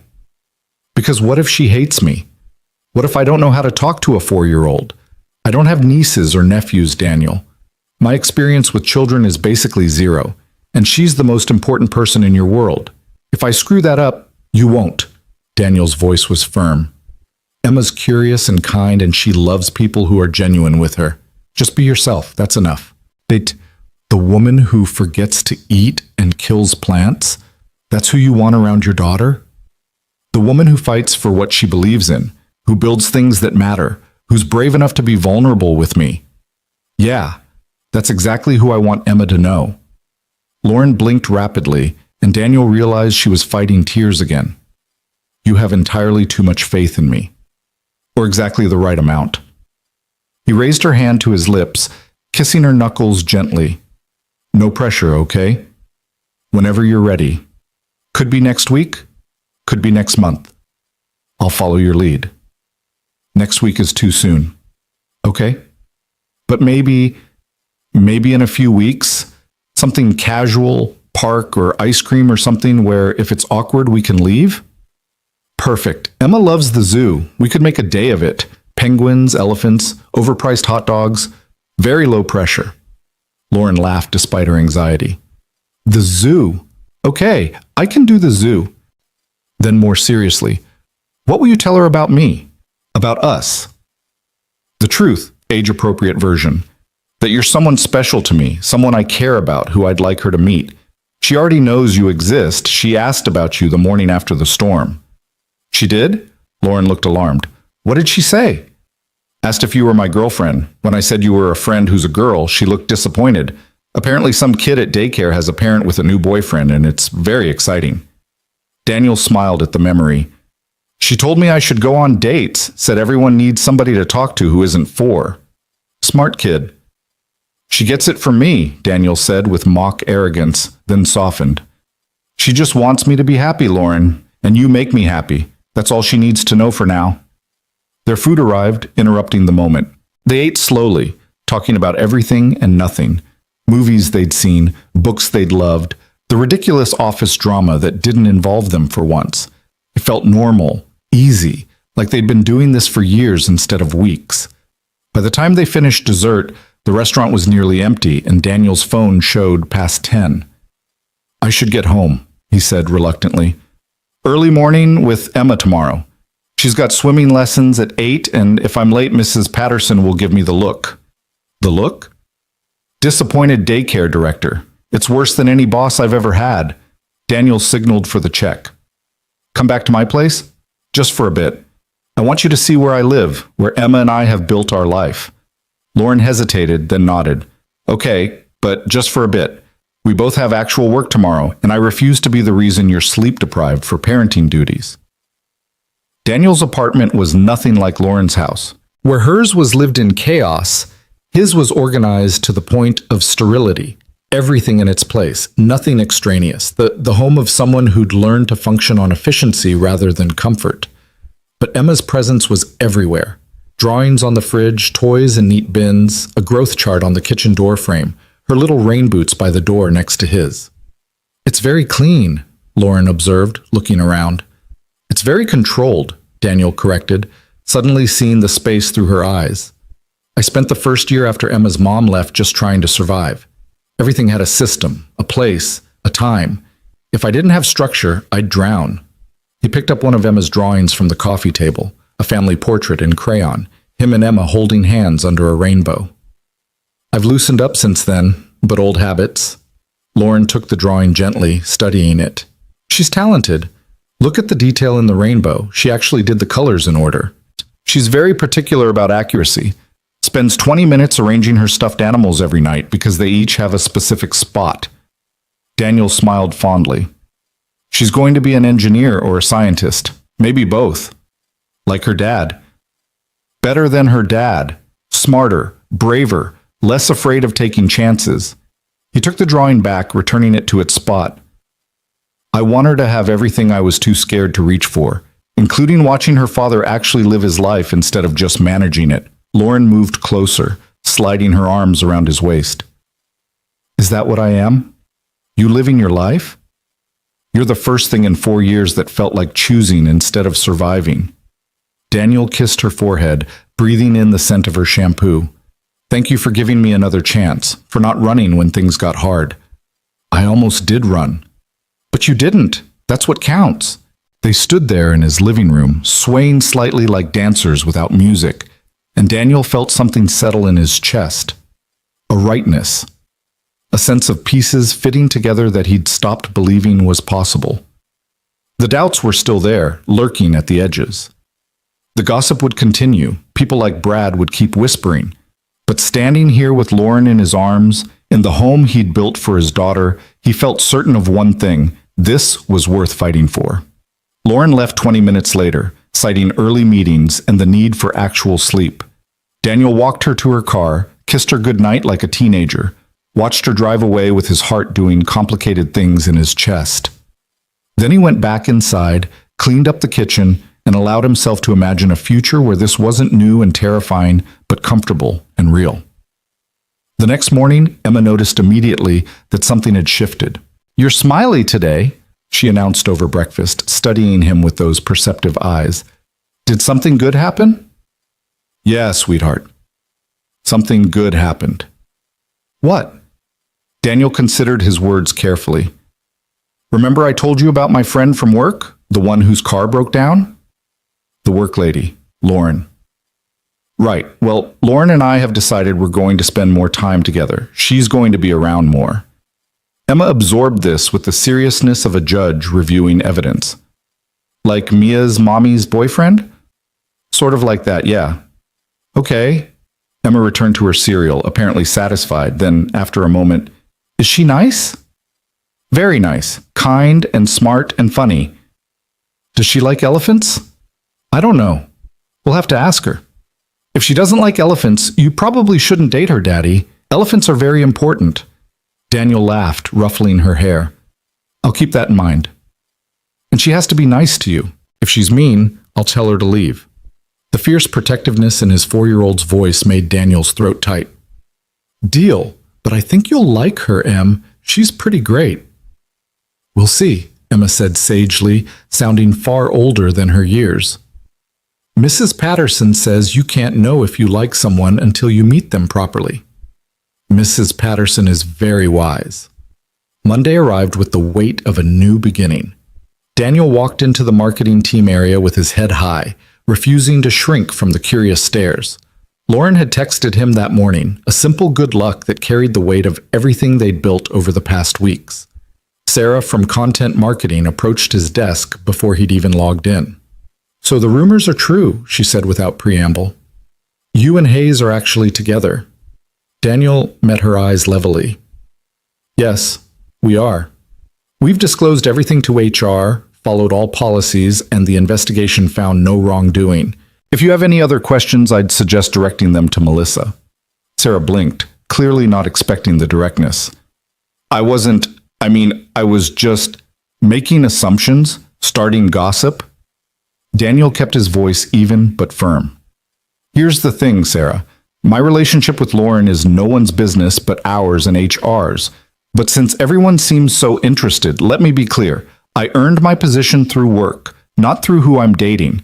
My performance reviews speak for themselves, and Lauren Hayes is one of the most ethical, talented leaders in this company. If you want to question that, be prepared to back it up with facts instead of innuendo. Jesus, Carter, I was just making conversation. No, you were fishing for drama. There isn't any. We're two adults in a relationship, handling it professionally and by the book. That's the whole story. He turned to his computer, effectively dismissing her.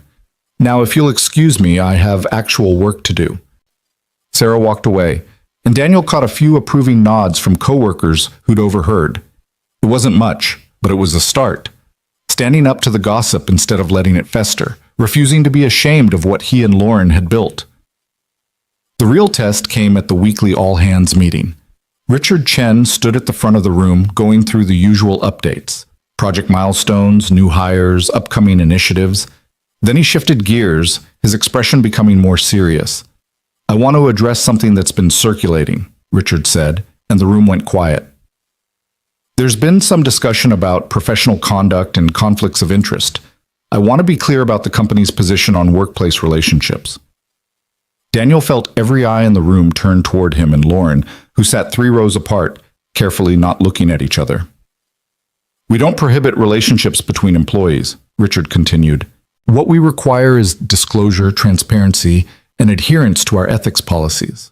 When those requirements are met, as they have been in recent situations, there is no issue. He paused, letting that sink in. What we won't tolerate is harassment, gossip, or hostile work environments created by speculation about people's personal lives. If you have concerns about ethics violations, bring them to HR with evidence. If you're just spreading rumors, stop. We're professionals. Act like it. The message was clear, and the pointed looks Brad received from several team leads suggested Richard's words hadn't been generic. The CTO wrapped up quickly after that, and people filed out in subdued clusters. Daniel caught Lauren's eye across the room. She gave him a small, private smile that said more than words could. They'd survived. The company had their back, and anyone who wanted to keep making their relationship into a scandal would now have to contend with leadership shutting it down. In the hallway afterward, Marcus pulled Daniel aside. That was well played, he said, voice low. Getting ahead of it, making a statement without being defensive. Chen doesn't do that unless he's confident in the position. We didn't do anything wrong. Just took a while for everyone else to realize it. Still, Marcus clapped his shoulder. For what it's worth, I'm glad it worked out. You seem happier than I've seen you in the 2 years we've worked together. That counts for something. Thanks, man. Really. Just one question. Marcus grinned. When do we get to meet her properly? Not as the team lead from development, but as Daniel's terrifyingly accomplished girlfriend who I'm going to be intimidated by. Daniel laughed. Soon, probably. Once we figure out how to exist in public without everyone analyzing our every interaction. So never then. Got it. Pretty much. The weeks that followed settled into a new rhythm. Daniel and Lauren were scrupulously professional at work. No private meetings, no lingering conversations, nothing that could be misconstrued. But outside the office, they built something real. Dinners at restaurants where no one from Velocity Tech would see them.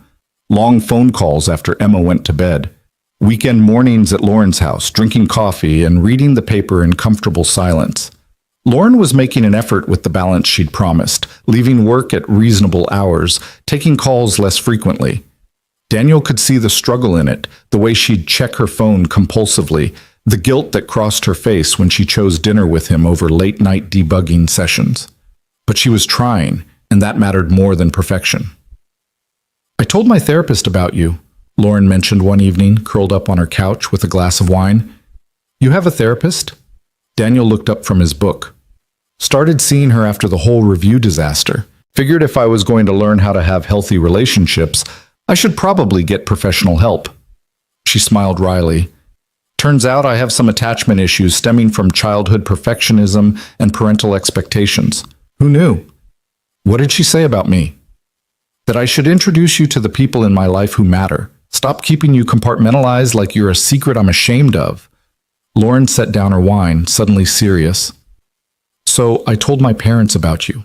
Well, about us. Daniel's heart stuttered. How did that go? About as well as expected. My mother immediately asked if you're Chinese, which you're not, so that's strike one. My father wanted to know what you do. And when I said software developer, he wanted to know why you're not a manager yet. She rolled her eyes. They're very traditional. Success is measured in titles and salary, not happiness. Do they know about Emma? I led with that, actually. Figured if they were going to have issues, better to get them all out at once. Lauren reached for his hand. My mom said dating a single father was complicated. My dad said I should focus on my career instead of playing house with someone else's child. Daniel felt anger flash hot in his chest. That's predictable and irrelevant. Lauren squeezed his hand firmly. I told them you're important to me, that Emma is important to me, and they could either accept that or not have a relationship with me moving forward. My therapist was very proud. You really said that? Word for word. Then I hung up before they could argue. She smiled, but there was pain underneath it. We're not close, my parents and me. Haven't been since I chose tech over medical school, but I needed to draw that line, you know? Choose you actively instead of just defaulting to what's easy. Daniel pulled her close, kissing the top of her head. I'm sorry they can't see how amazing you are. Their loss. And honestly, she looked up at him. It felt good. Standing up for what I want instead of apologizing for not being who they expected.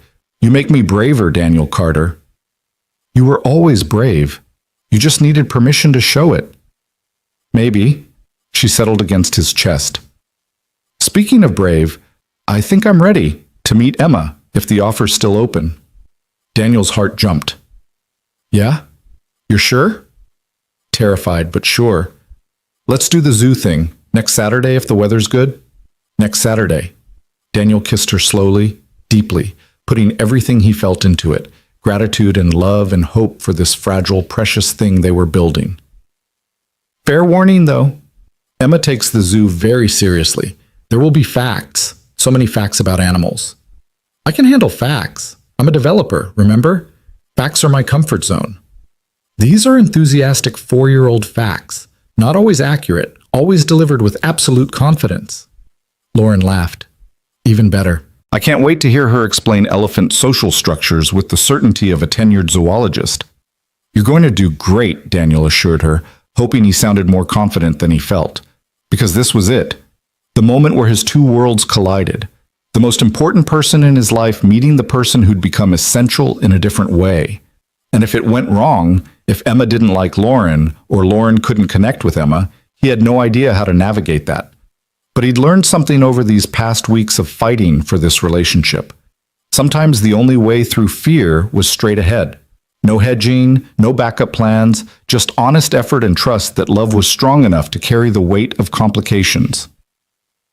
Saturday arrived bright and clear, the kind of perfect Portland spring day that felt like a reward for surviving months of rain. Daniel picked Lauren up at her house, finding her pacing her living room in jeans and a casual sweater, looking more nervous than he'd ever seen her before a product launch presentation.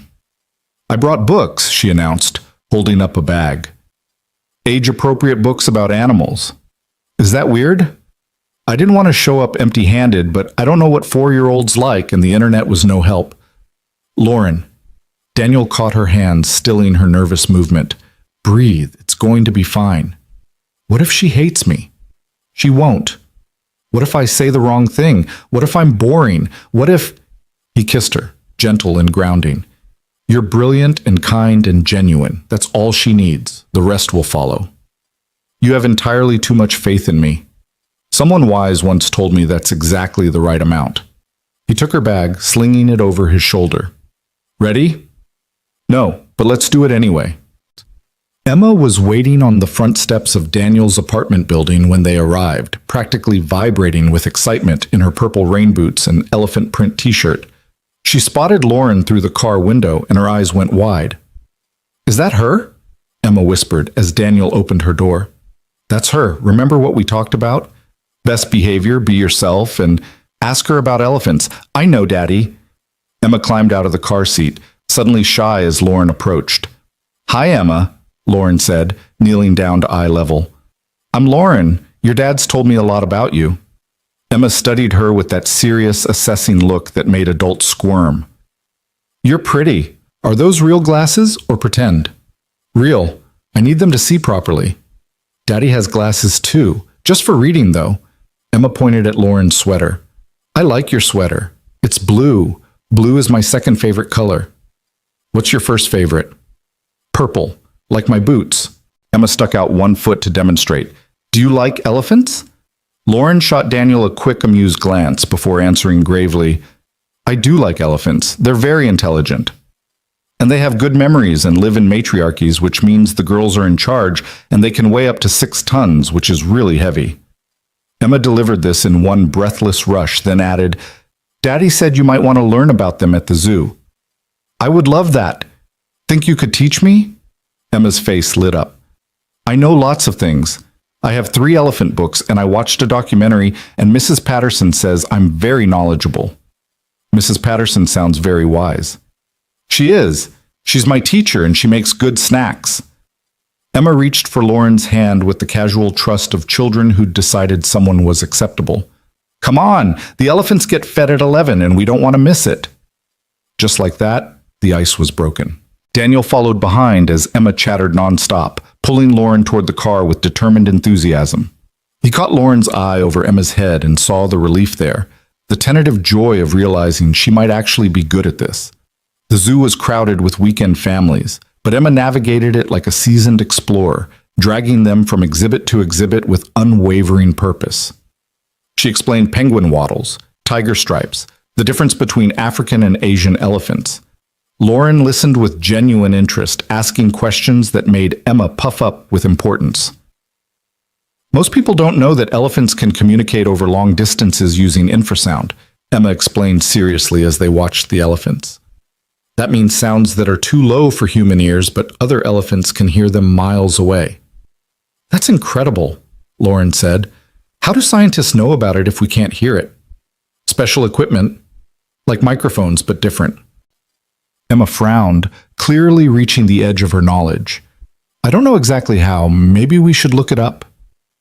"Absolutely. We can research it together." Emma beamed and Daniel's chest went tight with something he couldn't quite name.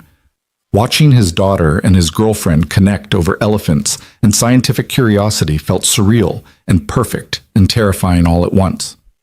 They broke for lunch at the zoo cafe, Emma wedged between them at a picnic table, systematically destroying a grilled cheese sandwich while explaining why giraffes have long necks. "Are you going to keep coming to the zoo with us?" Emma asked suddenly, looking at Lauren with those direct, unsettling eyes. "Would you like me to?" Lauren asked carefully. "Uh-huh. You're a good listener, And you didn't get mad when I corrected you about the tigers. Why would I get mad? You were right. Some grown-ups don't like being wrong. They get all pinchy-faced. Emma demonstrated with an exaggerated scowl that made both adults laugh. But you're nice. Are you Daddy's girlfriend for real now? Daniel froze, but Lauren handled it with remarkable grace. I am, she said simply. Is that okay with you? Emma considered this while chewing her sandwich. I think so. Daddy smiles more when he talks about you. And Mrs. Patterson says people should be with people who make them smile. She paused, then added with the devastating honesty of 4-year-olds, My mommy didn't make Daddy smile. She made him sad. And then she left. The words landed like stones in still water, sending ripples of complicated emotion across the table. Daniel reached for Emma's hand. Hey, Em, we talked about this, remember? Some families look different than others. I know. Emma squeezed his hand. It's okay, Daddy. I'm not sad about it. I just wanted Lauren to know that she's better, because you smile now. Lauren's eyes were suspiciously bright. Thank you, Emma. That's very kind of you to say. It's just true. Daddy always says we should tell the truth even when it's hard. Emma returned to her sandwich, the heavy moment passing with the easy resilience of childhood. Can we see the otters next? They're my third favorite animal. The rest of the afternoon passed in a blur of exhibits and ice cream and Emma's endless narration. By the time they headed back to the car, the sun was starting to set and Emma was flagging, her earlier energy depleted by hours of enthusiastic education. Did you have fun? Daniel asked, buckling her into her car seat. Uh-huh. Lauren's nice. Can she come over for dinner sometime? If she wants to. I want to, Lauren said from beside the car. Very much. Emma's eyes were already drooping. Good. We can make spaghetti. Daddy's is pretty good. Not restaurant good, but okay. High praise, Daniel murmured, making Lauren smile. By the time they reached Lauren's house, Emma was fully asleep in the back seat, snoring softly with her head tilted at an angle that would definitely give her a crick in her neck. Daniel walked Lauren to her door, reluctant to end the day. So, he said, verdict?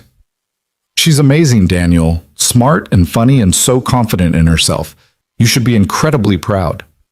I am, but I meant your verdict on all this. Meeting Emma, seeing what my life actually looks like. Lauren took his hands, lacing their fingers together. I was terrified I'd mess it up, that I'd be awkward or say the wrong thing or prove I'm not cut out for this instant family situation. She smiled, soft and genuine. But Emma made it easy. She's just herself. No pretense, no games. Just this wonderful little person who knows what she likes and isn't afraid to share it. She liked you too, I could tell. Good, because I like her. A lot. Lauren reached up, cupping his face. I can see why she's your whole world, Daniel, and I want you to know I'm not trying to take your place or be her mother or anything that complicated. I just want to be someone good in both your lives.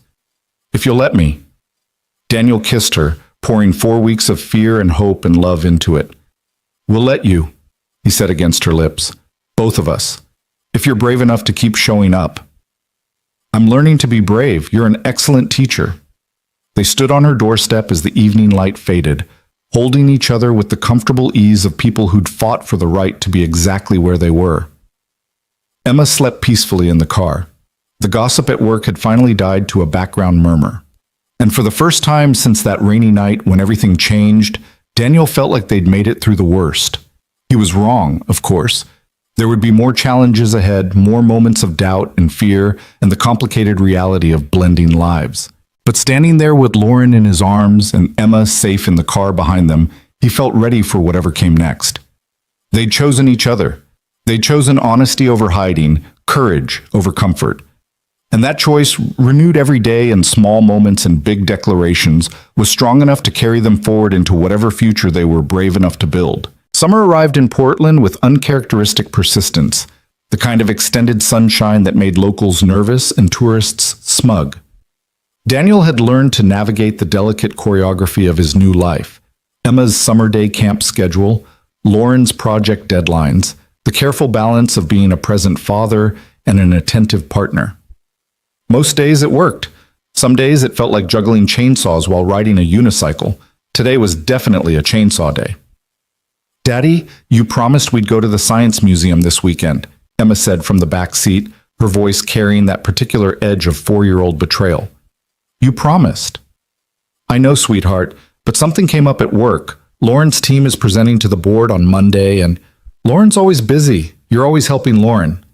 Emma's lower lip trembled, and Daniel felt his chest constrict with familiar guilt. You never have time for just me anymore. The accusation hit harder because it contained a kernel of truth. Since he and Lauren had officially moved past the cautious dating phase into something more serious, Daniel had found himself stretched thinner than ever. Lauren tried to be understanding about his parental responsibilities, but her job demanded long hours and weekend availability. Emma tried to be patient about sharing her father's attention, but she was 4. Patience wasn't exactly her strongest skill. That's not fair, Em. We spent all last weekend together. We went to the park, remember? And the ice cream place? But you kept checking your phone. You weren't really there. Daniel pulled into the daycare parking lot, his hands tight on the steering wheel. She was right. He'd been physically present but mentally elsewhere, worried about Lauren's presentation prep, responding to work messages, never fully engaged. The same pattern he'd sworn he'd never fall into. The divided attention, the compromised presence. You're right, he said quietly, turning to look at her in the rear-view mirror. I'm sorry, Emma. I haven't been as present as I should be. Does that mean we can go to the museum? Yes. This Saturday, just you and me. No phones, no distractions. Deal? Emma's face brightened immediately, the storm passing as quickly as it had formed. Deal. Can we see the dinosaurs? We can see whatever you want. He walked her into daycare, hugging her extra tight before she ran off to join her friends. Mrs. Patterson caught his arm on the way out, her expression gentle but knowing. Everything all right, Daniel? Just juggling too much, the usual. That girlfriend of yours, Lauren, right? Emma mentions her quite a bit. Is that a problem? Daniel felt defensive tension creep into his shoulders. Not at all. Emma seems to like her very much. Talks about their zoo trips, the books Lauren brings her.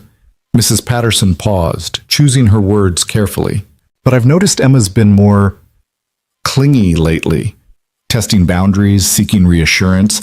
It's normal when a parent starts dating, but it's something to be aware of. I'm trying to balance everything, making sure Emma knows she comes first. I know you are, and you're doing a wonderful job, Mrs. Patterson smiled warmly. Just remember, Emma doesn't need perfection. She needs presence, quality over quantity, as they say. Daniel carried those words with him to the office, where he found Lauren already at her desk despite the early hour, surrounded by presentation printouts and empty coffee cups. She looked up when he knocked, her smile tired but genuine. Hey, how's Emma? Feeling neglected because I canceled our museum trip for your presentation prep. Lauren's face fell. Daniel, I told you that you didn't have to help with this. I know you need time with Emma. I want to help. Your presentation is important. Not more important than your daughter. She stood, crossing to close her office door. We talked about this. Emma comes first, always. If I need help, I can ask the team or push the timeline. I will not be the reason she feels like her father's choosing someone else over her. You're not... I am, though.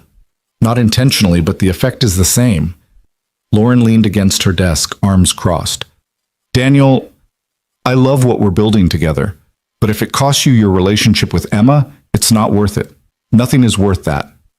The conviction in her voice made something loosen in Daniel's chest. You really mean that? Of course I mean it. Emma's an amazing kid and you're an incredible father. I won't be the person who damages that, even accidentally.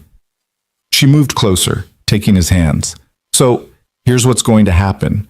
You're going to that museum on Saturday. You're going to be fully present. Phone off, work forgotten, just you and your daughter. And I'm going to finish this presentation myself like the highly competent professional I am. Lauren, no arguments. This is non-negotiable. But her smile softened the firmness. Besides, Emma and I have plans for next weekend. She wants to teach me how to make friendship bracelets, apparently. Something about summer camp crafts. Daniel blinked. When did you plan this? Last Tuesday. When you were in that marketing meeting. She called me on your phone. Apparently she's mastered FaceTime.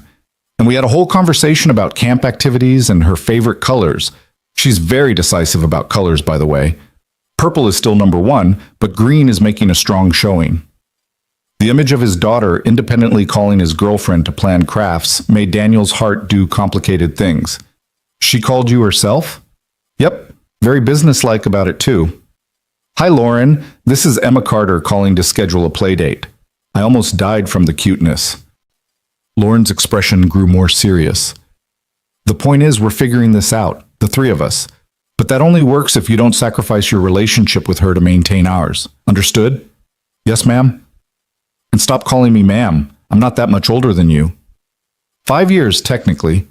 She kissed him to shut him up, and for a moment the stress of juggling responsibilities faded into simple affection. When they pulled apart, Daniel rested his forehead against hers. I'm scared of screwing this up, he admitted quietly, of disappointing both of you by trying to be everything to everyone. Then stop trying to be everything. Just be present wherever you are. When you're with Emma, be dad. When you're with me, be you. The rest will work itself out. You make it sound simple. It's not simple, but it's necessary. Lauren kissed him once more, brief and sweet. Now get out of my office so I can finish this presentation. And Daniel? Tell Emma I said hi, and that I'm very excited about friendship bracelets. Saturday at the Science Museum was everything Emma had hoped for, and more. Daniel kept his phone in the car, forcing himself to be fully present as Emma dragged him from exhibit to exhibit, her enthusiasm infectious and exhausting in equal measure. They built structures in the engineering section, explored the human body displays, spent an hour in the planetarium watching stars wheel overhead. This is the best day ever, Emma announced over lunch, her face smeared with ketchup from her burger. Even better than the zoo with Lauren. Even better? Daniel feigned offense. I'm wounded. I thought I was the fun parent. You're both fun in different ways. Lauren explains things really good, and you let me try stuff even when it might get messy. Emma took a massive bite of burger, chewing thoughtfully. I like that you're happy now, Daddy. You smile more. Yeah? What else do you notice? You sing in the car again. You used to do that when I was really little, but then you stopped. Now you do it again, especially after you talk to Lauren on the phone. She swung her legs under the table. And you laugh at her jokes even when they're not that funny. That means you really like her. When did you become such an expert on relationships? Mrs. Patterson says I'm very perceptive. That means I notice things. Emma wiped ketchup off her face with the back of her hand, ignoring the napkin Daniel offered. Are you going to marry Lauren? The question caught Daniel mid-sip of his coffee. He coughed, buying time to formulate an answer that was honest but age-appropriate. I don't know, sweetheart. We haven't talked about that yet. But you love her, right? You told me you loved her. I did, and I do. And she loves you. She told me when we were looking at the penguins. Emma said this casually, like it wasn't information that made Daniel's heart stop. So if you love each other, you should probably get married. That's how it works in all my books. Real life is a little more complicated than books, Em. Why? If you're happy and she's happy and I'm happy, what's complicated? The simple logic of a 4-year-old, cutting through all the adult anxieties and doubts. You're right, Daniel said, reaching across to wipe ketchup from her cheek properly. It shouldn't be complicated. Sometimes grown-ups just make things harder than they need to be. Then stop doing that. Emma spoke with the absolute authority of someone who'd never experienced true heartbreak or disappointment. Just be happy, Daddy. That's the most important thing. Later that night, after Emma was asleep and Daniel was cleaning up the kitchen, his phone rang. Lauren's face filled the screen and he answered with a smile. How'd the presentation go? Crushed it. The board approved full funding for the next phase, and Richard practically offered me a promotion on the spot. She sounded giddy with success and maybe a little drunk on relief. I'm officially leading the entire infrastructure modernization project. Team of 15, budget that doesn't make me want to cry, actual resources to do this right. Lauren, that's incredible. Congratulations. Thank you, and thank you for not being there today. What? I mean it. If you'd been there, I would have leaned on you, used you as a crutch instead of standing on my own expertise. but doing it myself, proving I could. Her voice caught slightly. It reminded me who I am when I'm not afraid.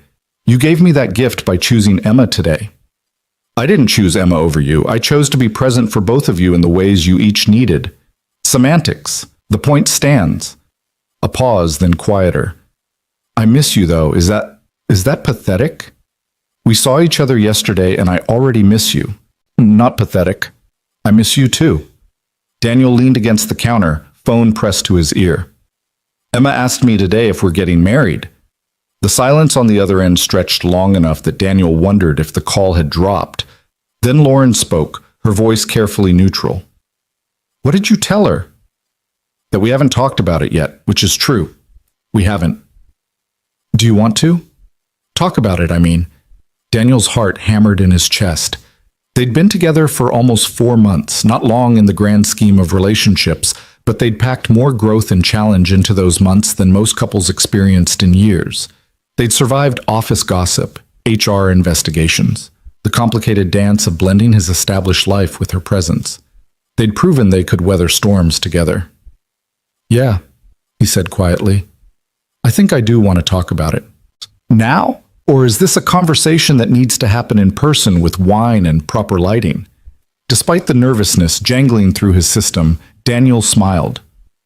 Definitely in person. But soon. Okay, soon.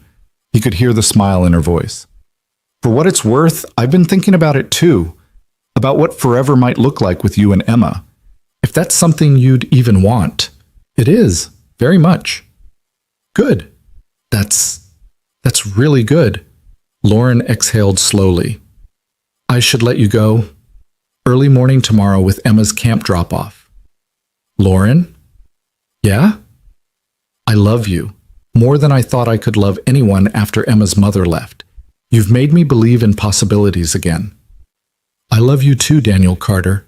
You and your incredible daughter and this messy, beautiful life we're building. A beat, then sleep well. Dream about me. Always do. The conversation about forever happened 2 weeks later on a Wednesday evening that felt too ordinary for the magnitude of what they were discussing. Emma was at a sleepover with her friend Mia, giving Daniel and Lauren a rare night completely alone. They ordered Thai food, opened a bottle of wine, and ended up on Lauren's couch with their feet tangled together and the weight of unspoken futures pressing down on them. So, Lauren said, setting down her wine glass with deliberate care. Marriage. Marriage, Daniel echoed. Terrifying concept. Absolutely terrifying. They looked at each other and laughed, the tension breaking slightly. Okay, let's approach this logically, Lauren said, slipping into her problem-solving mode. What do we each want from a marriage? Not what society expects or what makes sense on paper, but what we actually need. Daniel considered the question seriously. I want a partner, someone who's in it with me, not just along for the ride, someone Emma can count on, who shows up even when it's hard, someone who challenges me to be better but loves me when I'm not. That's a pretty high bar. You've already cleared it multiple times. He squeezed her foot gently. Your turn. What do you need? I need someone who doesn't expect me to choose between my career and my relationship, who understands that my work matters, that building things and solving problems is part of who I am, not something I should apologize for. She met his eyes. I need someone who's secure enough in themselves that my success doesn't threaten them, who celebrates my wins instead of resenting them. Also already achieved. See how compatible we are? On paper, yes. But Daniel, marriage is more than compatibility. It's logistics and compromise and figuring out whose apartment we live in and how to merge finances and whether you're okay with my terrible habit of leaving coffee mugs everywhere. I've noticed the mugs. I've made peace with the mugs. And I'd have to be okay with the rigidity of your schedule, the way you plan everything down to the minute, the fact that spontaneity gives you hives. It doesn't give me hives. It gives me mild anxiety and a strong desire to make a contingency plan. Lauren smiled, but her eyes were serious. I'm scared of losing myself in this, of becoming Daniel's wife or Emma's stepmom instead of Lauren Hayes, infrastructure lead, badass developer, woman who fought her way to where she is. You think I'd let that happen? You think Emma would? Daniel sat up, taking her hands. Lauren, you're the woman who told off the CTO when he questioned your technical decisions, who rebuilt an entire team's morale after Brad tried to poison it, who taught my daughter that being smart and ambitious isn't something to hide. Marriage doesn't erase any of that. If anything, it gives you more people in your corner cheering you on. And what about you? What are you scared of? Daniel had to think about that, to dig past the surface fears to the real terror underneath. I'm scared of failing again. Emma's mother left because she couldn't handle the reality of parenthood, of me. I'm scared that one day you'll wake up and realize this life, the one with early morning camp drop-offs and parent-teacher conferences and a kid who dominates our schedule, isn't what you signed up for. That you'll resent the limitations, the constant compromises. Daniel. Lauren cupped his face, forcing him to meet her eyes. I'm not her. I will never be her. When I say I love you, I mean all of you, including the parts that are completely devoted to Emma. That's not a limitation. That's one of the things I love most about you. You say that now. I said it 4 months ago. I'm saying it now, and I'll say it 4 years from now. Your capacity to love, to show up, to be present even when it's hard, that's not a flaw, Daniel. That's your superpower. She kissed him softly. So here's what I'm proposing. Not marriage, not yet, but a real commitment. Move in together, not you moving into my place or me squeezing into your apartment, but finding somewhere that's ours. Big enough for Emma to have her own room, close enough to her school that we don't have to change her whole routine. Daniel felt his breath catch. You want to live together? I want to build a life together. Intentionally, deliberately. I want to wake up next to you and navigate the chaos of morning routines and argue about whose turn it is to do dishes. I want Emma to have stability, to know that I'm not going anywhere, that this isn't temporary. Lauren's voice was steady, certain. And then, when we've proven we can handle the day-to-day reality of merged lives, when Emma's comfortable and settled, when we're both absolutely certain, then we talk about marriage. How does that sound? It sounds perfect. It sounds terrifying and perfect and exactly right. Yeah? Yeah. Daniel pulled her close, kissing her with 4 months of pent-up certainty. Let's do it. Let's find a home. Together. Finding a home turned out to be both harder and easier than expected. Harder because Portland's rental market was brutal and their requirements were specific. Easier because once they found the right place, they both knew it immediately. It was a 2-bedroom bungalow in the Selwood neighborhood, with a small yard and a porch perfect for morning coffee. Emma's potential bedroom had built-in bookshelves and a window seat that overlooked a massive oak tree. The kitchen was big enough for 2 people to cook without constant collision. The living room had space for both Daniel's organized minimalism and Lauren's controlled chaos. The commute to Velocity Tech is a bit longer, Daniel said, standing in the empty living room and trying to envision their furniture here. But Emma's school is 10 minutes closer, and there's a park 2 blocks over. Lauren appeared beside him, slipping her hand into his. We could make this work. We could make this home. They signed the lease that afternoon, giddy with the enormity of what they were doing. The hard part was telling Emma, who Daniel had been protecting from the full scope of their plans until everything was settled. He sat her down that evening, choosing his words carefully. You know how Lauren and I have been spending a lot of time together? Uh-huh.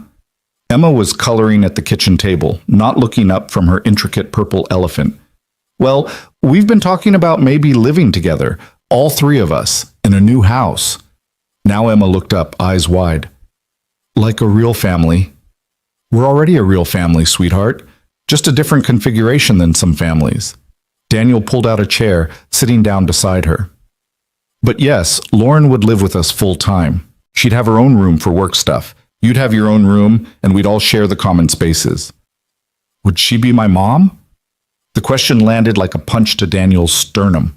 He'd known it was coming eventually, but that didn't make it easier to answer. That's complicated, Em. Lauren loves you very much and wants to be part of your life, but she's not trying to replace your mother or pretend to be something she's not. Good, because I don't really need a mom. I have you and Mrs. Patterson and Grandma when she visits. Emma returned to her coloring. But I like Lauren. She can be like, my friend who's a grown-up. Is that okay? Daniel's throat tightened with emotion. That's more than okay. That's perfect. Will I have to change schools? Nope, same school, actually closer to the new house. And can I bring all my elephant books? Every single one. Okay then. Emma nodded decisively. I think we should do it. When do we move? Next month, if that's okay with you. Can I pick the color for my new room? Within reason, yes. Purple. Obviously. She looked at him with the patient expression of someone explaining something very simple to someone very slow. When's Lauren coming over? We should tell her about the purple room. She'll want to know. She'll be here for dinner in about an hour. Good. We're making spaghetti, right? I want to help. Emma abandoned her coloring, already moving toward the kitchen with purpose. Daniel watched his daughter bustle around their small kitchen, pulling out ingredients with the confidence of a seasoned chef, and marveled at her resilience. 4 years old and already teaching him lessons about acceptance and moving forward. The move happened on a scorching August Saturday, with help from Marcus and a couple of other co-workers who'd become genuine friends once the scandal died down. Brad had eventually transferred to another company, unable to stomach working in an environment where his bitter campaign against Lauren had failed so spectacularly. His departure had lifted a weight Daniel hadn't fully acknowledged carrying. Emma supervised the move with military precision, ensuring her elephant books went to the new room first, that her stuffed animals were arranged on the window seat in the exact right order. She'd picked a purple accent wall that Lauren had helped her paint, complete with hand-stenciled stars that glowed in the dark. This is the best room ever, Emma announced, spinning in circles until she got dizzy. Better than my old room, better than Mia's room, better than anywhere. I'm glad you like it, sweetheart. Daniel set down the last box of her toys, his back aching from furniture hauling. I love it, and I love our new house, and I love that Lauren lives here now. She stopped spinning to look at him seriously. Are you happy, Daddy? Incredibly happy. Good. Me too. She hugged him quickly, then darted off to inspect Lauren's office setup for the 100th time. That night, after Emma was asleep in her new purple room and the boxes were mostly unpacked, Daniel and Lauren collapsed onto their new couch, a compromise between his preference for leather and hers for soft fabric that had resulted in something both could live with. We did it, Lauren said, her head on his shoulder. We actually did it. Having second thoughts? Not even a little. You? None. Daniel kissed the top of her head. This feels right, Lauren. Like we've been building toward this since that rainy night in your house. The night you refused to sleep on the sofa. The night everything changed. He shifted to look at her properly. I meant what I said then, you know, about not wanting to be careful anymore, about choosing to live instead of just survive. I know. And I meant what I said about being willing to try, even though I was terrified. Lauren traced patterns on his chest absently. We've come a long way from that night. Office investigations, family drama, figuring out how to be a blended family before we even had a name for what we were doing. And we're still here, still choosing this, still choosing each other. She tilted her head up to kiss him, slow and thorough. Every day, Daniel. I choose this every day. The months that followed were an exercise in adjustment and compromise, in learning how three people with different rhythms and needs could create something functional and beautiful. Lauren's work schedule still demanded late nights sometimes, but she learned to carve out sacred family time, Sunday morning pancakes, Wednesday movie nights, Emma's swimming lessons where she'd cheer from the sidelines with embarrassing enthusiasm. Daniel learned to loosen his iron grip on schedules, to accept that spontaneity wouldn't destroy their stability, that sometimes the best moments came from unplanned detours and flexible timelines. Emma bloomed with the additional attention and stability, her confidence growing as she realized Lauren wasn't going anywhere, that this new configuration was permanent. She started calling Lauren by name instead of Daddy's friend, a small shift that felt monumentally significant. The proposal, when it finally came, was nothing like Daniel had imagined. He'd planned something elaborate, dinner at a nice restaurant, maybe a weekend trip, certainly not a random Tuesday evening in November with Emma helping him cook dinner while Lauren was stuck in traffic. But Emma, with the lack of filter that made 4-year-olds terrifying and wonderful, forced his hand. When are you going to marry Lauren? She asked, dumping pasta into boiling water with Daniel's supervision. We've talked about it, Em, remember? We said maybe sometime in the future. But when? Mia's mom is getting married at Christmas, and Mia gets to be a flower girl and wear a fancy dress. Can I be a flower girl at your wedding? That's something Lauren and I would need to discuss. You should ask her tonight. She likes Tuesdays because they're not as stressful as Mondays. Daniel laughed despite himself. Who told you that? Lauren did. We talk about lots of things. Emma stirred the pasta with intense concentration. She said she'd say yes if you asked, but you have to actually ask, Daddy. That's how proposals work. When did you two discuss this? Last week when we made friendship bracelets. She said she loves us and wants to be a real family, but she's waiting for you to be ready. Emma looked up at him with those knowing eyes. Are you ready yet? The question hit him square in the chest. Was he ready? He'd bought the ring 3 weeks ago, had been carrying it around in his laptop bag like a talisman, waiting for the perfect moment. But maybe Emma was right. Maybe there was no perfect moment, only the moment you chose to make perfect. Yeah, he said slowly. Yeah, I think I am ready.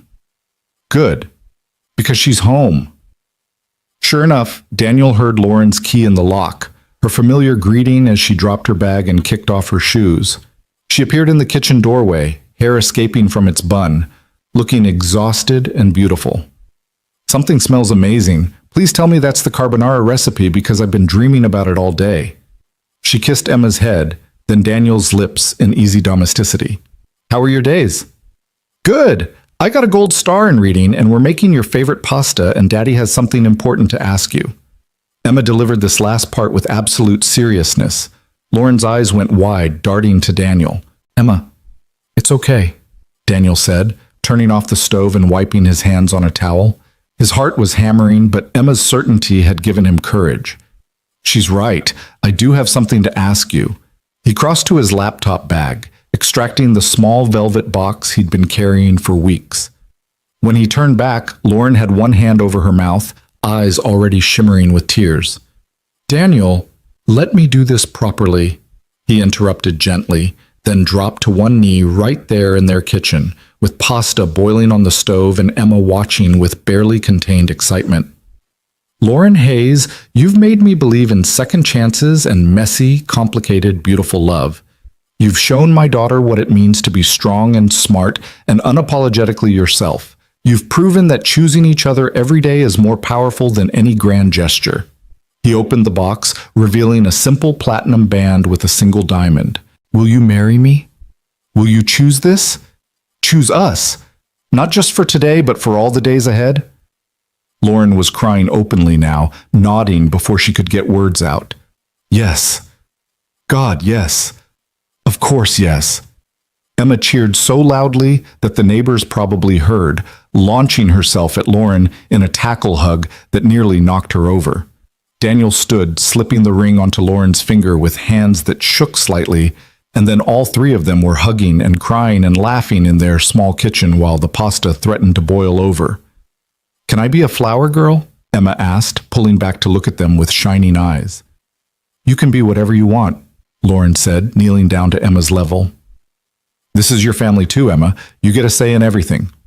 I want to be a flower girl, and I want to wear purple, and I want to help pick the cake because cake is very important.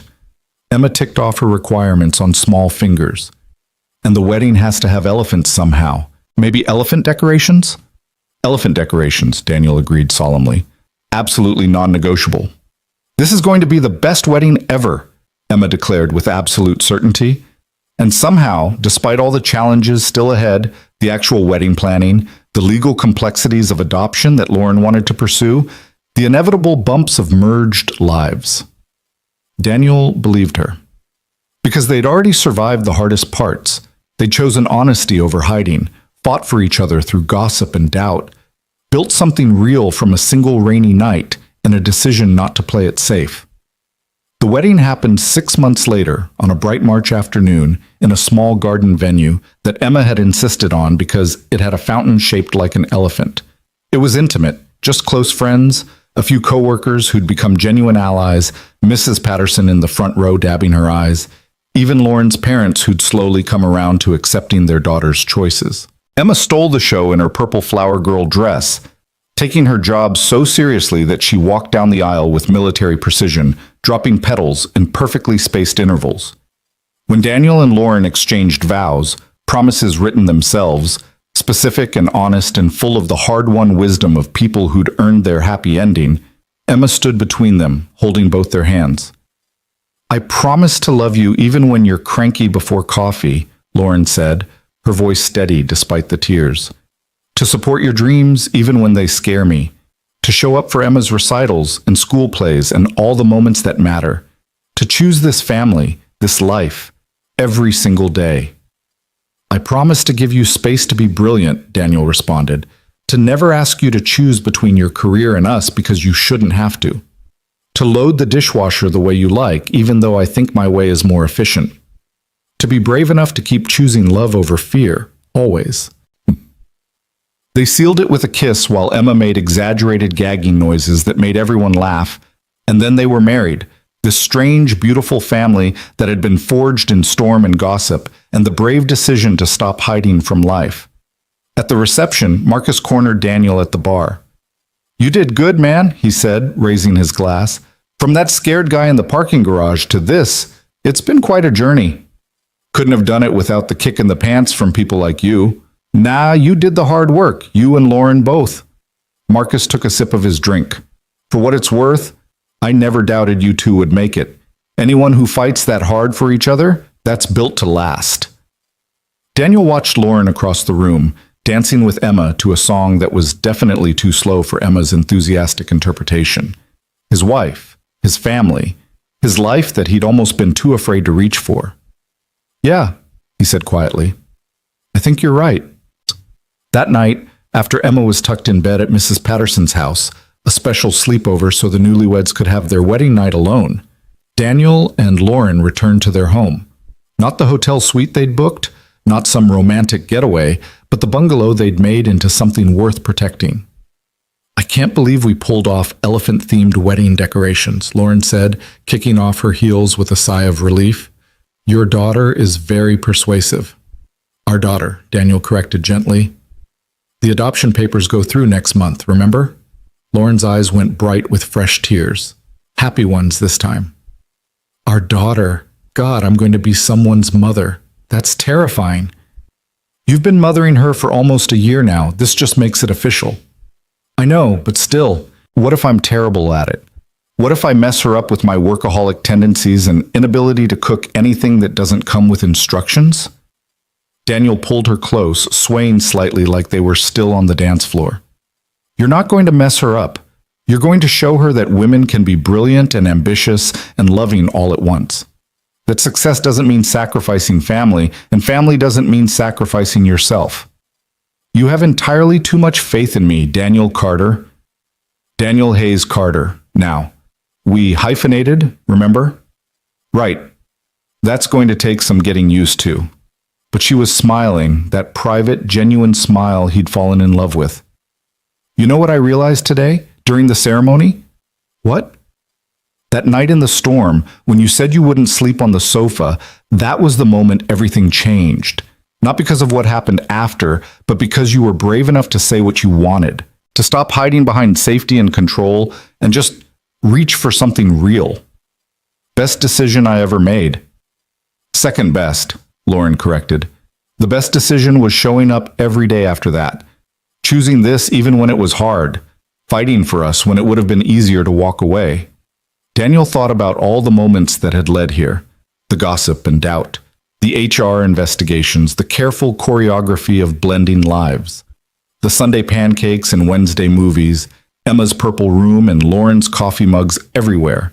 The 1,000 small compromises that had built something stronger than either of them could have created alone. "You know what scared me most?" he said quietly. "Not the office politics or the public scrutiny. It was the idea that I might have let fear win. That I might have driven away that night, gone back to my safe, controlled life, and never known what we could have built together." "But you didn't drive away." "No, I stayed. and you invited me in. And Emma accepted you. And somehow, against all odds and office gossip and our own doubts, we made this work. Lauren kissed him then, slow and deep, tasting of champagne and promise. So here's to staying, she whispered against his lips, to choosing each other over safe, to building a life that's messy and complicated and absolutely perfect. To no more sofas, Daniel added, making her laugh. To no more running, she agreed. They stood in their living room, their home, their life, their hard-won sanctuary, and held each other as Portland rain began to patter against the windows. Another storm, but this time they were inside together, safe and chosen, and exactly where they belonged. Outside, the city continued its relentless rhythm. Inside, three people who'd been brave enough to reach across professional boundaries and personal fears had built something that would last. Not because it was easy, but because they'd chosen it every single day, through gossip and doubt, through fear and growth, through all the moments that mattered. Daniel Carter, who'd learned to live carefully, had finally learned to live fully. Lauren Hayes, who'd built her identity on professional success, had discovered that love didn't diminish her. It multiplied her strength. And Emma, wise beyond her 4 years, had gained a family that would show her what it meant to be brave. The sofa sat empty in the guest room, a reminder of the night everything changed. But they'd never need it again, because from that first storm until this one, through every challenge and choice, they'd proven one simple truth. When you stop hiding from life, when you choose love over fear and presence over perfection, you build something strong enough to weather any storm. And they had. Together.